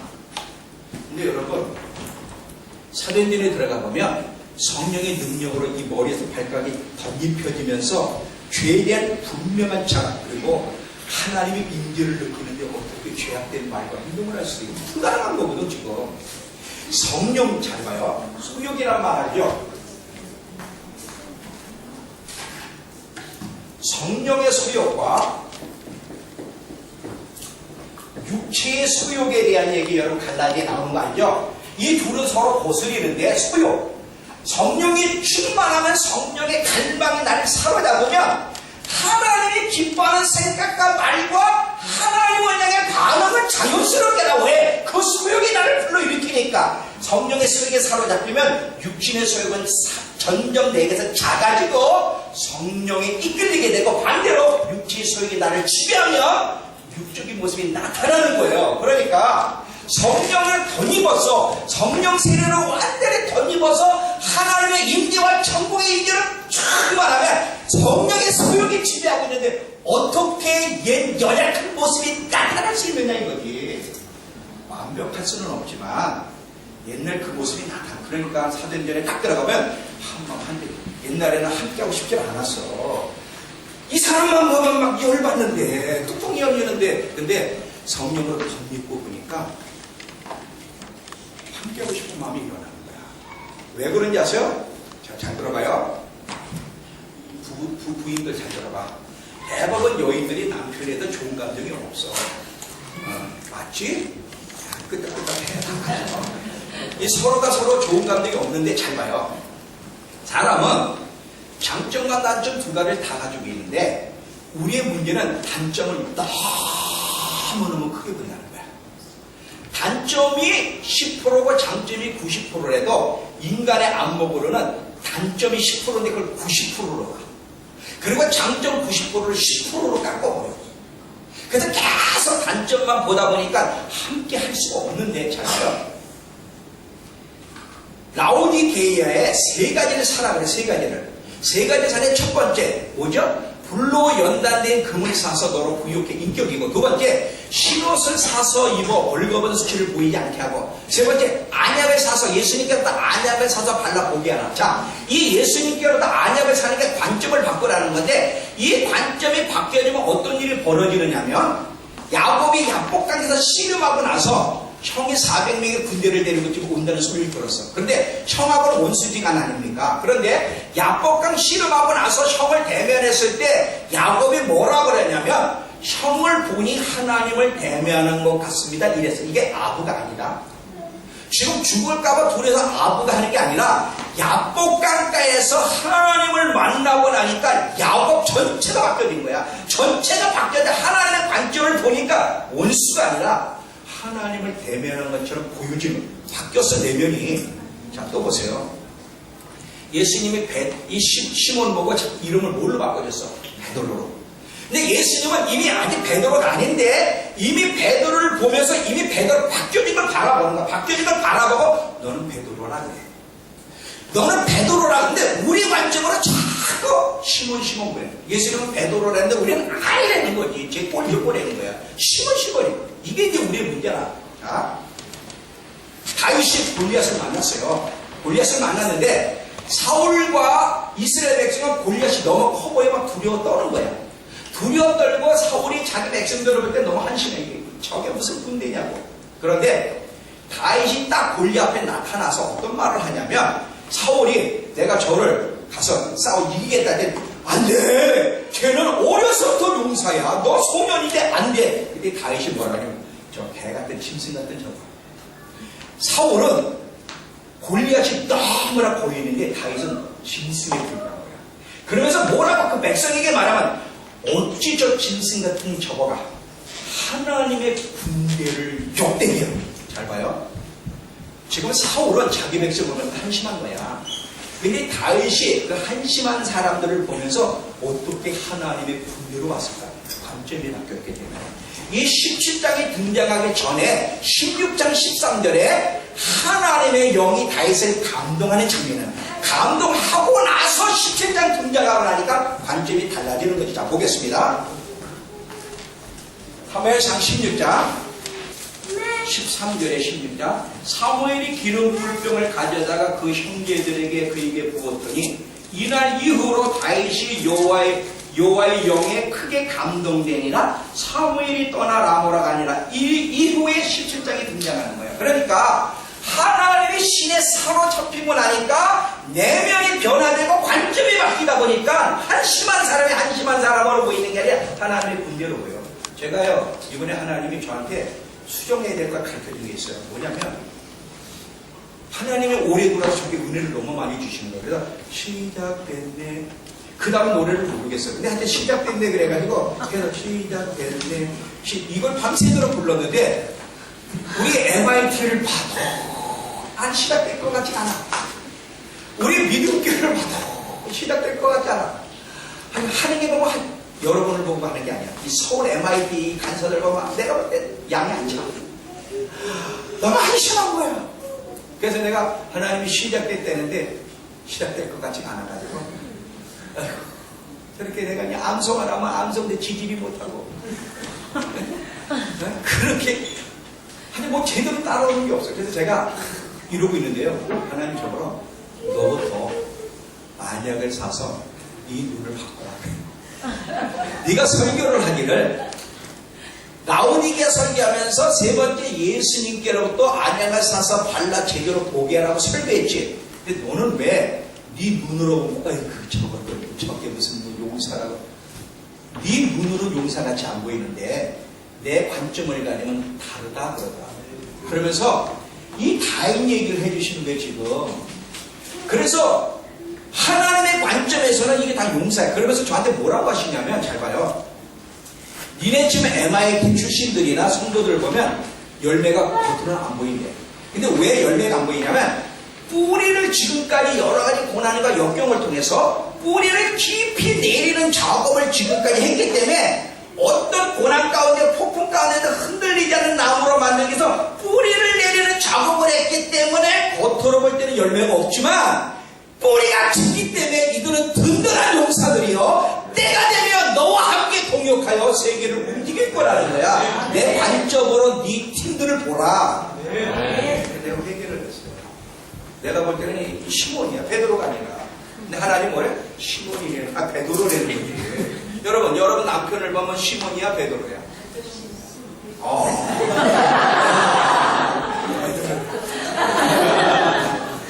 신혼이니까. 남편이 시몬이야 베드로야. 베드로입니다. 네. MIT는 다르고. MIT 출신이 아닌 사람들은 그냥 죽어도 싫어요. 저런 인간 말도 왜 얼마나 거칠지 몰라. 해봐요. 성령께 붙잡히면 단점이 단점으로 보이지 않고 장점이 10%인데 장점이 90%로 보이게 돼서 이게 하나님의 안목이야. 그러니까 제자들이 간간히 성령 체험을 했지만 위로부터 성령의 능력으로 덧입어 그가 사로잡히지 않다 보니까 누가 첫째는 이게 관심이 있었는데 하나 성령의 소유, 성령에 붙잡혀서 하나님의 안목을 가지니까 하나님의 임재와 천국에 대한 분명한 확신이 있다 보니까 관점이 바뀌는 거야. 그때부터 함께 할 수 없는 사람이 없어. 다 함께 하고 있고 전부 다 자기에 더 귀한 존재라는 걸 깨닫게 되는 거죠. 이게 성령세예요. 이 성령세를 받아야 되는 거야. Understand? 단순히 외적인 능력 차원이 아니라 내면을 바꾸는 능력. 이건 사람의 힘으로 안 돼. 성령이 임할 때만 가능합니다.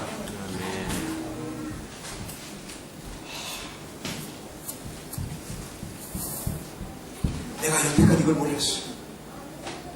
이걸 깨닫게 해주시는데요. 얼마나 기쁜지요. 너무 행복한 거예요. 그래서 제가 지금 관점을 바꾸고 있어요. 나부터 빨리 발라야 돼. 빨리 그래서 여러분을 보는 관점이 이게 아니라 하나님의 군대로 나가. 내가 빨리 바뀌어야 돼. 내가 빨리. 그래서 계속 지금 바꾸고 있어요. 계속 바꾸고 있어요. 또 보세요. 지금 이 제자들이 내면의 그런 연약함뿐만 아니라 이 죽음에 대한 두려움을 극복해야 돼. 지금 죽음에 대한 두려움을 극복을 못하면 못 가. 가면 여러분 아까 그랬잖아요. 이슬람권에 가서 10년 동안 한 명도 전도 못했다. 난 이해를 해요.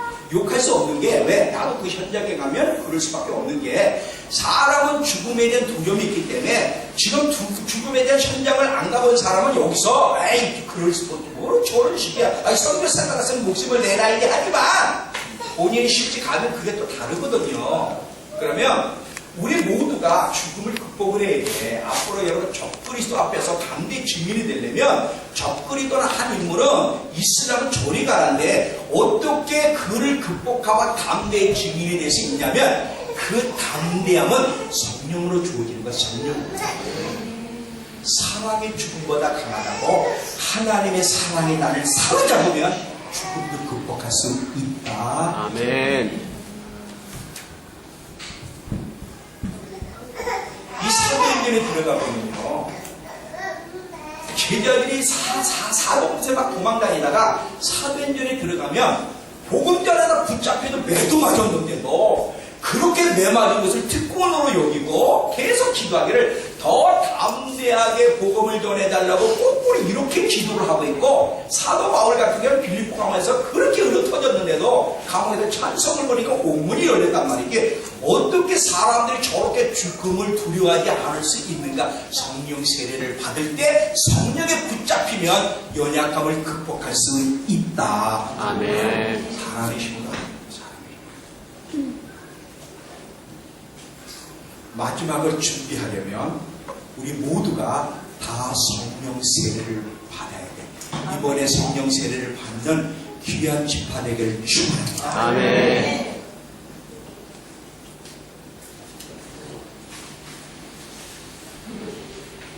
사도행전에 보면 제자들은요 늘 기뻐하는 모습이 거의 없어요. 항상 두려움, 슬픔. 예수님이 죽으시고 부활하시고 와서 엠마오 두개가 슬픔 속에 걸어가잖아요. 항상 두려움과 슬픔과 이런 것들로 가득 차 있는데, 사도행전에 들어가 보면 성령 세례를 받고 나서는 전혀 그 모습이 아니라 담대하게 기쁨으로 충만하고, 그리고 역동성이 있었고 전혀 사도행전과 다른 태도를 보이는 거야. 근데 그렇게 다른 모습을 보일 수 있었던 것은 성령 세례를 받고 나서 분명히 그들 안에 변화가 일어났다는 거예요. 그러니까 이런 조건이 갖춰지지 않으면 증인이 될 때, 만약 이런 것이 없이 내보냈다면 그들은 실패로 돌아갔을 거예요.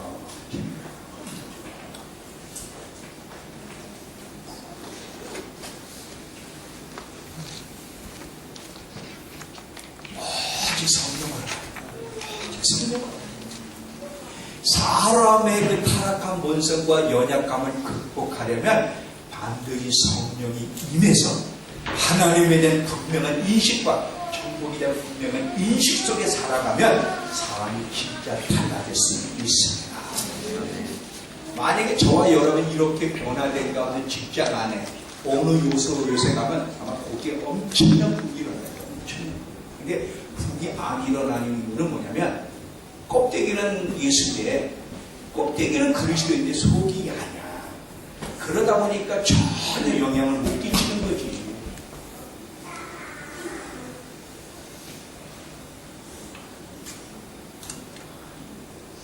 하나님의 임재를 계속 분명히 느끼게 하고 죄를 깨닫고 성령의 열매를 맺도록 돕는 분은 오직 성령님이시다.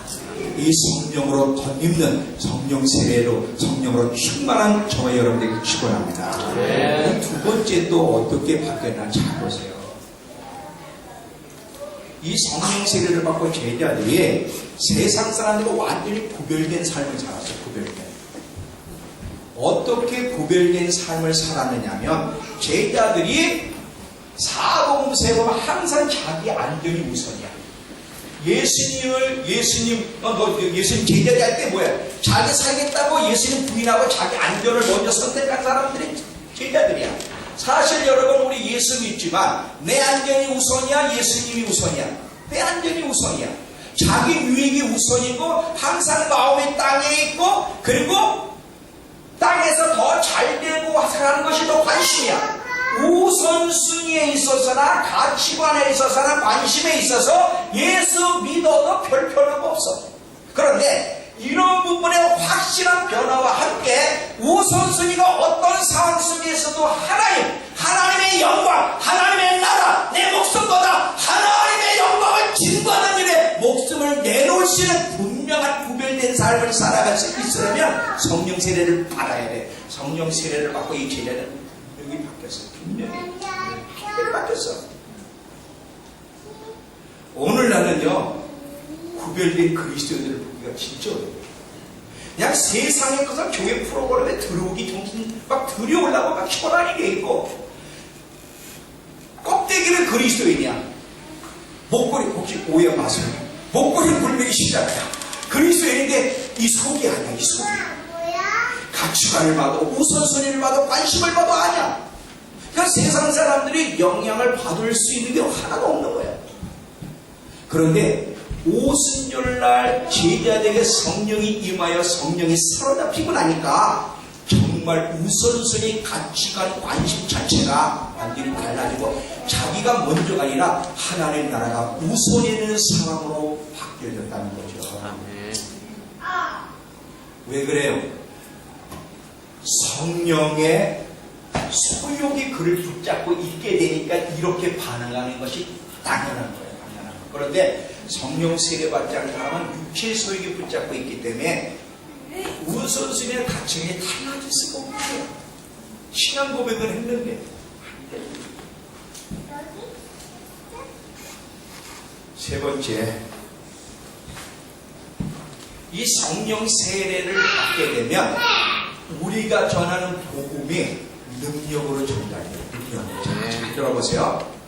성경에 찔려란 말이 3번 나와요. 신약 성경에 찔려란 말이 3번 나오는데 사도행전 2장 37절에 베드로가 오순절 성령 세례를 받고 복음을 전할 때 청중들의 마음이 찔려 어찌할까 하면서 3,000명이 회개하는 일이 벌어졌죠. 자, 사도행전 2장 37절에 그들이 이 말을 듣고 마음에 찔려 베드로와 다른 사도에게 물어 이르되 형제라 우리가 어찌할까 하고를 하면서 쭉 이야기할 때 41절이었습니다.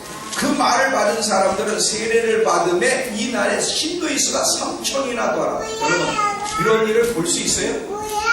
거의 불가능해. 근데 어떻게 한 사람의 전도가 3,000명의 마음을 사로잡았을까? 잘 봐요. 이 성령 세례를 받게 되면 이 성령 세례를 받으면 그가 전하는 말이 단순히 지식 정도 전달이 아니라 지식 전달을 넘어서 성령이 그 말을 가지고 그 마음을 파고 들어가서 그 내면을 뒤집어 놓는 거야. 그런데 찔려란 말은 어디에 또 있냐면 예수님 옆구리에 그 창자국에 창으로 찔리는 얘기가 나오잖아요. 요한복음 19장 34절에 이 거기에도 찔렸는데 예수님 옆구리에 찔리는 단어보다 이 사전절에 나오는 찔려라는 단어가 더 강한 의미예요. 예수님이 옆구리에 찔리는 것도 어마어마한 고통을 주지만 성령께서 성령 세례 받은 베드로의 말을 가지고 사람들의 마음을 파고 돌아가 찔러넣었을 때는 그 아픔이 너무 강렬해서 3,000명이 무릎 꿇고 그 얘기할 때는 던질 수 없을 정도가 되거든요. 이게 성령 세례예요.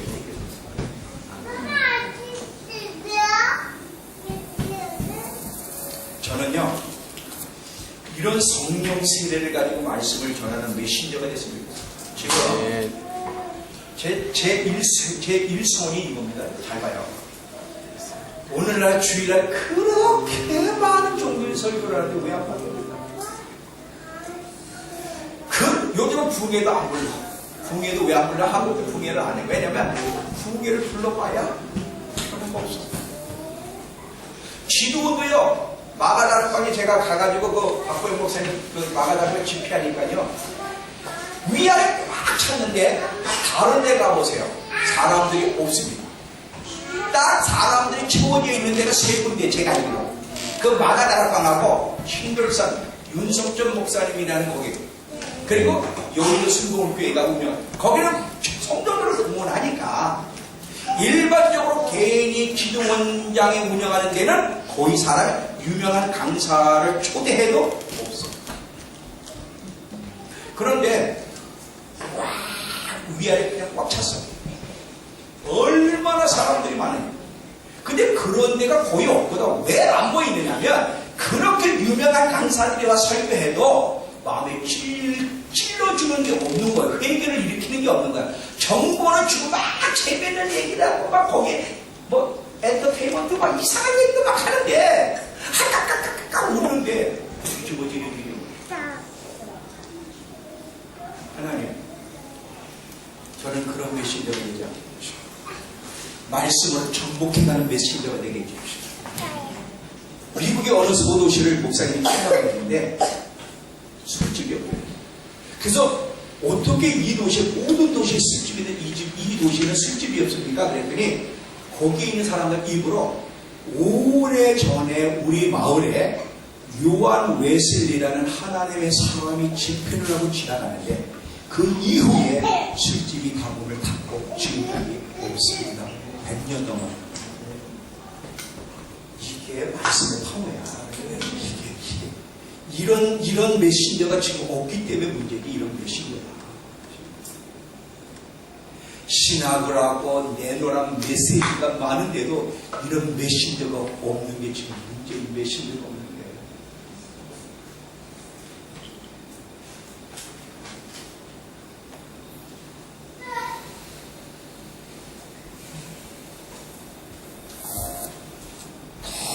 똑같은 말을 해도 누가 전달하느냐가 이 정도의 강력함이 아니래도 잘 봐요. 어떤 사람이 똑같은 주제를 가지고 똑같은 원고를 줘서 설교를 해도 어떤 사람이 설교를 하면 막 사로잡아 빨려 들어가는 것처럼 사로잡히고 회개가 일어나고 막 절단이 일어나는데 어떤 사람은 전력이야 전력 오래 해야지 뭐 말하는지 모르겠고 전력 뭐 말하는 것 같은데 뭔 소리인지 몰라. 그가 무릎으로 사느냐 아니냐에 따라서 똑같은 메시지를 전달해도 청중들의 반응이 다른데 성령 세례를 받게 되면 근본적인 변화가 일어납니다. 이런 메신저가 성령의 압도당한 메신저가 등장을 해야 돼. 이런 메신저가 없는 게 문제지. 무디가 잠깐 이런 고백을 했어요. 잠깐 나는 성령 충만을 받은 후에 그전과 동일한 설교를 했지만 결과는 너무나 달랐다. 이렇게 달라진 이유는 내 메시지가 아니었다.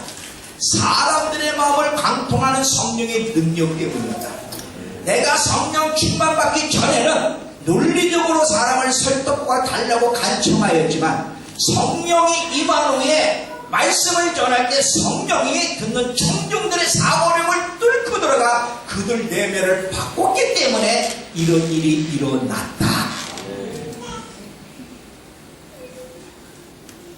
저도 이런 메신저로 평생을 살았습니다. 이런 메신저.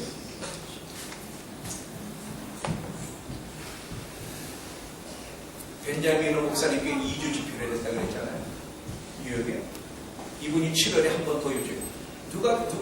한 번 오면은 그만이야. 누가 두 번씩 가. 근데 매일 문자가 카카오톡 목사님 설교한 거를 자기가 노예한테 다시 한 번 전했는데 지금도 막 임재가 느껴지고 축복 선포문 줘가지고 말씀 암송하는데 찬양팀 막 기름 부음이 오고 막 역사가 있어. 막 계속 이런 감정이 오는 거야. 나는 그것으로도 만족이 안 돼. 3,000명이 뒤집어지는 일을 내는 걸 봐야 돼. 지금 여기서도 한 명도 안 뒤집어져. 3,000명 뒤집어지려면 완전 내가 먼저 뒤집어져야 돼. 그날이 올 겁니다. 그날을 부를 겁니다. 그날이 와야 소망이 있어. 그날을 실험을 하고 어떤 대가를 치고 어떤 대가를 치고. 네 번째, 이 성령 세례를 받게 되면 기도가 증거다. 기도의 사람이 되는 거예요. 지금 우리의 큰 문제는 말이죠. 기도가 안 된다는 거예요. 자, 기도가 왜 하나님께 중요하냐면 기도는 하나님과 대화야. 하나님은 어떤 사람과 동역하냐면 기도하는 사람들. 이사야서도 그렇고 마태복음에도 예수님이 내 집은 만민이 기도하는, 만민을 위해 기도하는 집. 그리스도의 정체성은 기도의 사람이고요. 교회의 정체성은 기도하는 집이야. 기도가 그리스도인들의 삶의 중심이 돼야 돼. 근데 기도가 안 돼. 기도회를 아무리 해놔도 와. 한국에요. 24시 기도회 집을 만들어가지고 운영을 하는데 24시 기도회 집을 해서 운영해도 그 저녁에 기도에 오는 사람들은 10명 손가락 뽑아. 500명이 넘고 1000명이 넘고. 왜냐하면 자 여러분 봐요. 기도를 해야 된다는 걸 아는데 이 성령에 붙잡히지 않으면 사람이 기도에 나오라 그래도 기도가 할 수가 없어. 그런데 성령 세례를 통해 성령에 사로잡히면 하나님을 향한 불붙는 마음이 일어나기 때문에 불붙는 마음이 일어나면 기도의 전에 나오라 하지 않아도 저절로 나가서 기도하게 되는 거예요. 제가 15년 동안에 8시간씩 기도할 때 어떤 시간인지 아세요? 8시부터 새벽 4시까지 기도를 하면 딱 8시부터 이제 준비를 딱 하고 쫙 방언답을 기도를 하면 잠깐 해가지고 딱 보면 12시간. 4시간이 그냥 지난 거야. 그러면 10분간 쉬고 그 다음에 또 쫙 하고 잠깐 하고 딱 보면 4시간, 8시간이 넘어 10분, 20분 지나간 거야. 왜 이러냐면 성령에 붙잡히는 그게 사랑하는 법은 배워서 되는 게 아니라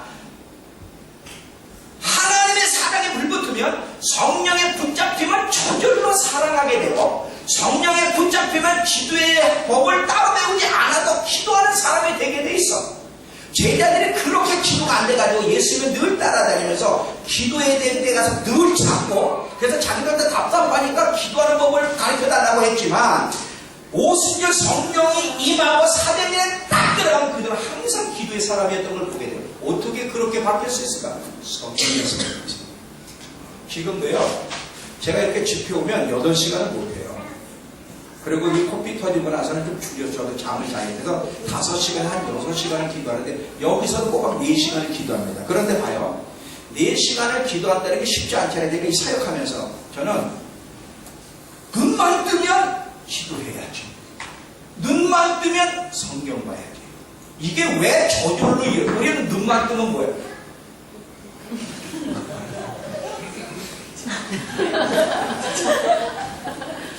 이놈아가 기도해도 옆에다 갖다 놓고 주야 핸드폰 오면 왜? 뭘? 아 기도해. 시커. 그래가지고 양심에 갇히게 있으니까 이제 진동으로 나. 진동으로 따뜻하고 진동이 치 그러면 또 미치세요. 미친.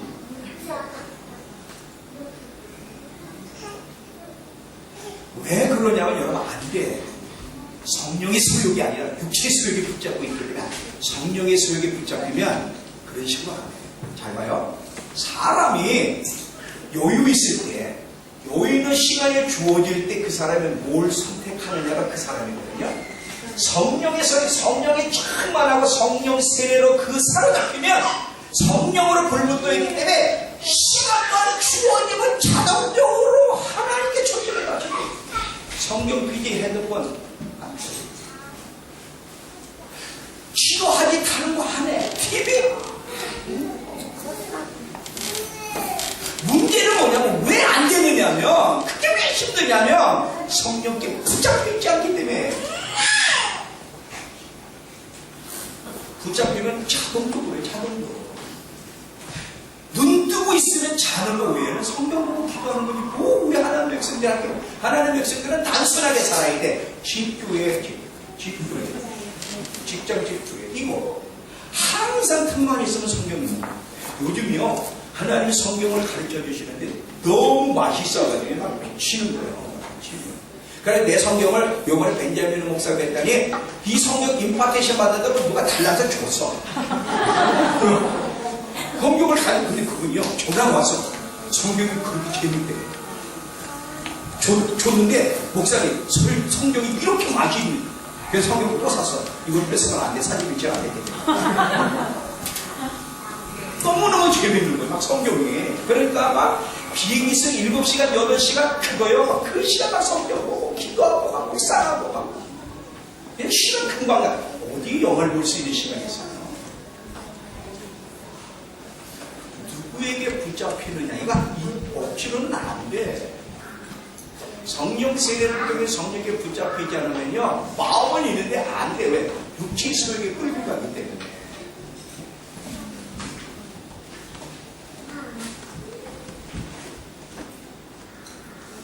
그러다 보니까요, 우리 집사람이 이번에 벤자민은 목사님 그 설교하는 성도들이요. 목사님, 눈에 뭐 받았습니까? 그래. 왜? 눈에 빛이 난다는 거야, 빛이. 근데 여보, 당신 눈동자가 달라졌어. 내가 눈동자면 옛날에 눈동자가 놀이끼리 했어요. 놀이끼리 했는데 말씀을 암송, 여러분 지금 말씀이요 17장, 계시록 22장, 17장까지 암송했잖아요. 이거 암송하면 하루 종일 말씀 암송 안 하면 안 된다. 오늘도 여기 오기 전에 이거 말씀 3장을 암송하고 왔는데 한 절 앞에 나가고 전코 3개를 배우고 하나 앞에 나가고 전코 3개 이런 식으로 매일 안 하면 이틀만 지나가. 이거 헷갈려요. 그러니까 쉴 수 있는 시간 온 주어지면 말씀 암송해. 잠을 줄여서 그 말씀 암송하고 막 그거 생각만 하고 눈으로 말씀만 보니까 눈이 밝아졌어. 우리 집사님이 여보 당신 눈이 놀이끼리 없어졌대. 그래서 내가 거울로 내 눈을 보니까 이 눈이 밝아졌어. 내 봐요. 눈은 마음의 거울이라고 그러잖아요. 눈이 보는 게 달라지니까 내면이 달라져요. 내면이 달라져요. 보는 게 매일 TV나 보고 핸드폰에나 시간 보내고 말이야. 게임이나 하고.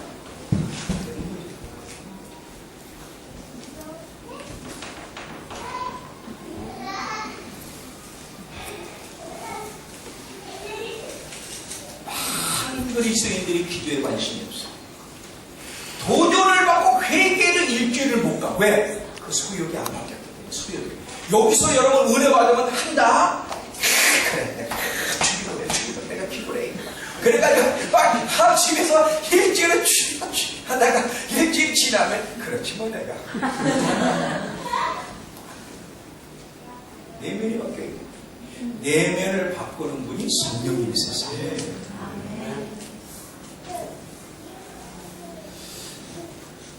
성령이 충만해야 달라지는 거예요. 성령이 충만하지 않으면 세월을 낭비할 수밖에 없어요. MIT를 훈련받고도 안 바뀐다. 이것도 기적이야. 이것도 기적. 윤선아, 그렇지. 지금 기적. MIT 간사로 3년, 4년, 5년, 6년 했는데도 안 바뀌어졌다. 이것처럼 더 기적이 없어요. 왜냐하면 태도로 안 바뀌어요. 다섯 번째, 성령 세례를 받게 되면 놀라운 계시가 주어 성경이 깊이 깨달아진다. 말씀의 맛을 느끼고 성경이 깊이 깨달아지는데 잘 봐요. 제가 오순절날 제자들은 말씀에 깊이가 없었어요. 오순절 전에 제자들은 오히려 예수님이 구약을 인용했는데 오순절 성령 강림 이후에 제자들이 늘 그 복음을 전할 때마다 구약을 인용하는 걸 보게 돼요. 어떻게 그들이 신학도 안 했는데 어떻게 깊이 있게 설교할 때마다 구약의 말씀을 끊임없이 말할 수 있을까? 성령님이 계시하기 때문에. 아멘. 오순절 전과 오순절 후에 하나님에 대한 깊이, 예수님에 대한 깊이, 진리에 대한 깊이가 굉장히 깊어졌는데, 그런데 잘 봐요. 그럼에도 불구하고 베드로와 바울을 비교해 보겠습니다. 성령으로 산다는 게 뭔지를 제가 이야기하는 비교해요. 베드로는 몸으로 주님을 대면하는 사람이고, 그리고 변화산상에서도 같이 있었고, 예수님의 십자가상에도 같이 있어. 어디나 가장 중요한 극적 장면에 베드로는 늘 함께 있었어요. 근데 바울은 예수님을 몸으로 본 적이 없어요. 그런데 바울이 이 베드로보다 성경의 전체 거의 다 바울이 썼으며, 베드로가 오순절날 성령이 임하여 말씀의 계시가 임해서 많이 열렸는데도 베드로후서 보면 바울의 말씀에 대해서 이해 못하는 부분이 있다고 고백합니다. 한번 보겠습니다. 베드로후서 3장 15절 16절. 또 우리 주의 오래 참으심이 구원이 된 줄 여기라. 우리가 사랑하는 형제 바울도 그 받은 지혜대로 너에게 이같이 썼고, 또 그 모든 편지에도 이런 일에 관하여 말하였을 때 그 중에 알기 어려운 것이 더러 있으니 무식한 자들과 굳세지 못한 자들이 다른 성경과 같이 그것도 억지로 풀다가 스스로 멸망당했다. 자, 성령 세례를 받은 베드로에게도 바울의 메시지에 이해를 못하는 부분이 있었다는 거예요. 그러면 바울이 어떻게 그렇게 진리에 대해서 깊이 깨달을 수 있었을까? 신학을 했었어요.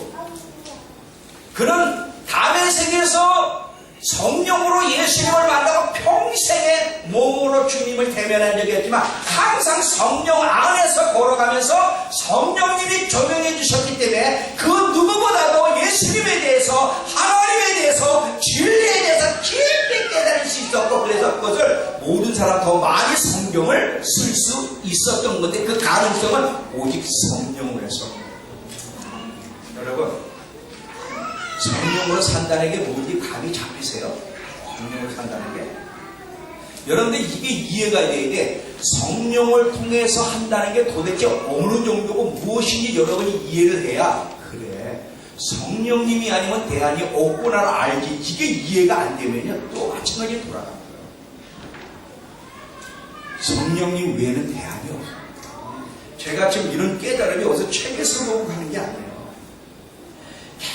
계속 기도하고 무릎을 꿇고 계속 진리를 알게 해달라고, 더 깊이 알게 해달라고 할 때마다 주님께서 계속 깨닫게 해주시고, 또 거기에 맞는 책들을 보면서 인사이트를 얻게 하시고, 막 이렇게 해서 하나님을 공부시켜 주시는 거예요. 저는 죄송합니다, 거의 신학자라고요. 축사자라고요. 그냥 무릎 꿇고 성령님이 보라는 책이 아니라 무릎 꿇고 성경만 100도 200도 가는 거 성령님이 조용해 주시게 계속.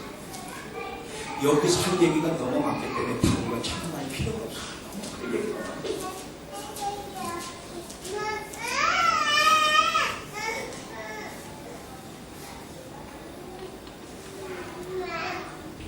너무나 많은 사람이 성령님을 우습게 해요. 그리고 성령님을 너무 조금 의지해요. 이게 치명적이에요, 치명. 제 동기 중에 온누리교회의 목사 중에 이상규 목사가 있어요. 이 이상규 목사는 큐티의 우리나라 최고째 동기 목사지만 이 사람처럼 큐티 진짜 잘하는 사람은 못 봤어요. 그 온누리교회 하현주 목사님이 스카우트를 했는데 이분이 지금은 시카고로 이제 떠났어요. 너무 힘들어가지고 떠났는데 그 이상규 목사가 간증을 해요. 온누리교회는 다 박사예요. 목사들도 그렇고 막 그렇고 장로님도 박사가 하도 많아가지고 박사가 되면 해서 견딜 수가 없대요. 그래서 자기도 거기서 인정을 받으려면 박사를 받아야 되겠다 해가지고 유학을 가려고 기도를 하는데, 계속 성령님 어디에서 박사를 받아야 됩니까? 계속 기도를 하는데 성령님 스톱. 무슨 얼어 죽을 거 박사냐? 네가 알면 나를 얼마나 안다고 박사를 받을 수 있냐? 너는 박사 받지 마라. 내가 너의 박사가 되어줄게. 네가 무릎을 꿇고 내게 계속 질문하면 내가 너에게 가르쳐줄 거야. 그러면 박사가 튀어날 거다. 그래서 박사를 꼽으려고. 박사가 나쁜 게 아니에요. 박사 받으세요. 많이 받으세요. 근데요, 성령의 조명 속에 사는 사람은 깊이 깨달을 수가 없어요. 우리 선배 하나가 박사학위를 받으려다 못 받았는데 석사학위만 5개를 받고 왔어. 영국에서. 석사학위만 5개를 받았는데도 그 석사학위 중에 하나가 기적학이야. 기적학. 기적학인데 기적을 한 번도 경험 못 했어. 이게 아이러니컬하다.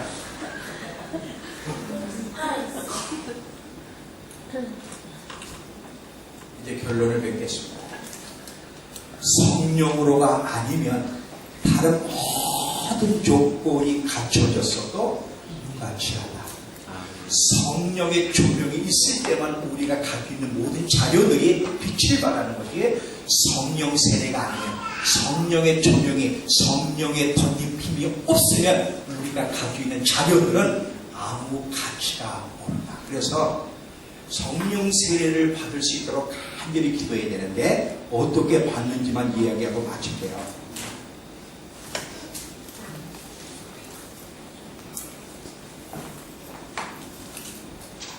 충분히 여러분 이해가 되셨죠? 그러면 두 가지만 얘기할게요. 성령 세례를 반드시 받아야 되니까 받으면 아는가? 예스. 방언으로 나타날 수도 있지만 방언을 하면서도 성령 세례는 받을 수 있다.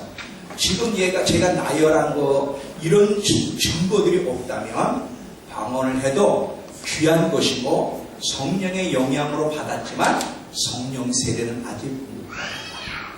성령 세례를 받으면 분명히 자기도 알고 주위 사람도 알게 돼. 너무나 극적인 변화입니다. 이 성령 세례를 받았다고 이게 영원히 가는 건 아니에요. 내일에 성령 충만을 해서 계속해서 싸워 나가야 될 숙제는 있지만 성령 세례를 받으면 참 오랫동안 분명한 변화를 자기도 알게 되고 주위 사람도 알게 돼요. 반드시 받아야 돼요. 반드시 받아야 되는데 첫 번째 성령 세례가 얼마나 중요한지에 대한 분명한 인식이 있어야 돼요. 성령 세례는 받아도 되고 안 받아도 되고 이런 식으로는 안 줘요. 아, 성령 세례가 하는 대안이 없구나. 성령 세례는 이게 뭔지를 알고 반드시 꼭 예수님도 절대적으로 성령을 의지했다면 나는 얼마나 더 성령을 의지해야 되느냐? 성령 세례를 반드시 받아야 되는구나. 이거 없이는 마지막을 걸어갈 수 없구나. 이것이 없이는 신부로 준비할 수 없구나. 이것이 없이는 증인의 삶을 살 수 없구나. 이것이 없이는 영광스러운 나를 만날 수 없구나. 성령 세례 외에는 대안이 없다는 인식이 먼저 있어야 돼. 그래야 기도로 도전하게 됩니다. 이 분명히 있어야 되고, 두 번째는 기도하되 받을 때까지. 받을 때까지 기도를 해야 되는데 대가를 치러야 돼요. 어떤 대가냐면 우리 안에 다 갈증이 있는데 성령 세례의 갈증보다 더 큰 갈증이 있으면 그 사람 못 받아. 어떤 갈증도 성령 세례 갈증이 거의 다 물리칠 수 있어야 돼요. 왜냐하면 사람은 원하는 만큼 받기 때문에. 다 돈 벌고 싶은 세상에 성공하고 싶은 갈증이 있지만 성령 세례를 받고 싶은 갈증들이 거의 다 몰아낼 수 있어야 돼요. 자, 엘리사가 어떤 대가를 치렀나 잘 보세요. 엘리사에게는 엘리야의 2배의 영광, 2배의 능력을 필요로 했어요. 2배의 능력을 필요로 해서 이 사람의 마음만 있었습니까? 아니에요. 지금 자 길갈에서 베델로 여리고로 요단강까지 어마어마한 길을 엘리사가 엘리야를 따라가는데 친구도 거절하고 세상의 것들도 내려놓고 취미도 내려놓고 다 내려놓고 2배의 능력을 받기까지 엘리야만 따라가는 대가를 치르고 받을 때까지. 여러분, 성령 세례는 아무나 주는 게 아니에요. 마음만 원한다고 주는 게 아니라 그만큼 대가를 치를 각. 성령 세례가 아니면 대안이 없다. 그 어떤 갈증도 잠재우고 성령 세례 받을 때까지 대가를 치르며 계속 싸워 나가는 자에게 어느 날 성령 세례가 임하게 되면 그 사람은 달라질 것입니다. 아멘. 나는 여러분이 이 성령 세례에 대한 갈증이 2017년도에 있기를 바라고, 아멘. 그래서 모두가 다 성령 세례로 정말 많은 사람이 되기를 축원합니다. 아멘. 이게 중요해요. 이거 아주 쉬운 거예요. 이것이 아니면 내일 이야기하는 마지막을 준비한다는 건 진짜. 그냥 여러분이 대충 신앙생활하다 대충 천국 가고 싶으면 그냥 이렇게 살아도 돼요. 그런데 어마어마한 추수에 지금 주님이 용사를 찾고 있어요. 300명의 용사를 찾고 있는데 그 안에 들어가서 정말 주님과 함께 마지막 대출수를 감당하다가 최고의 영광스러운 나를 가장 아름답게 만나고 싶으면 성령 세례 외에는 안 돼. 그리고 그 성령 세례를 받기 위해서는 대가를 치러야 돼. 근데 가치 있는 대가야. 왜? 영원히 영광을 주는 대가이기 때문에.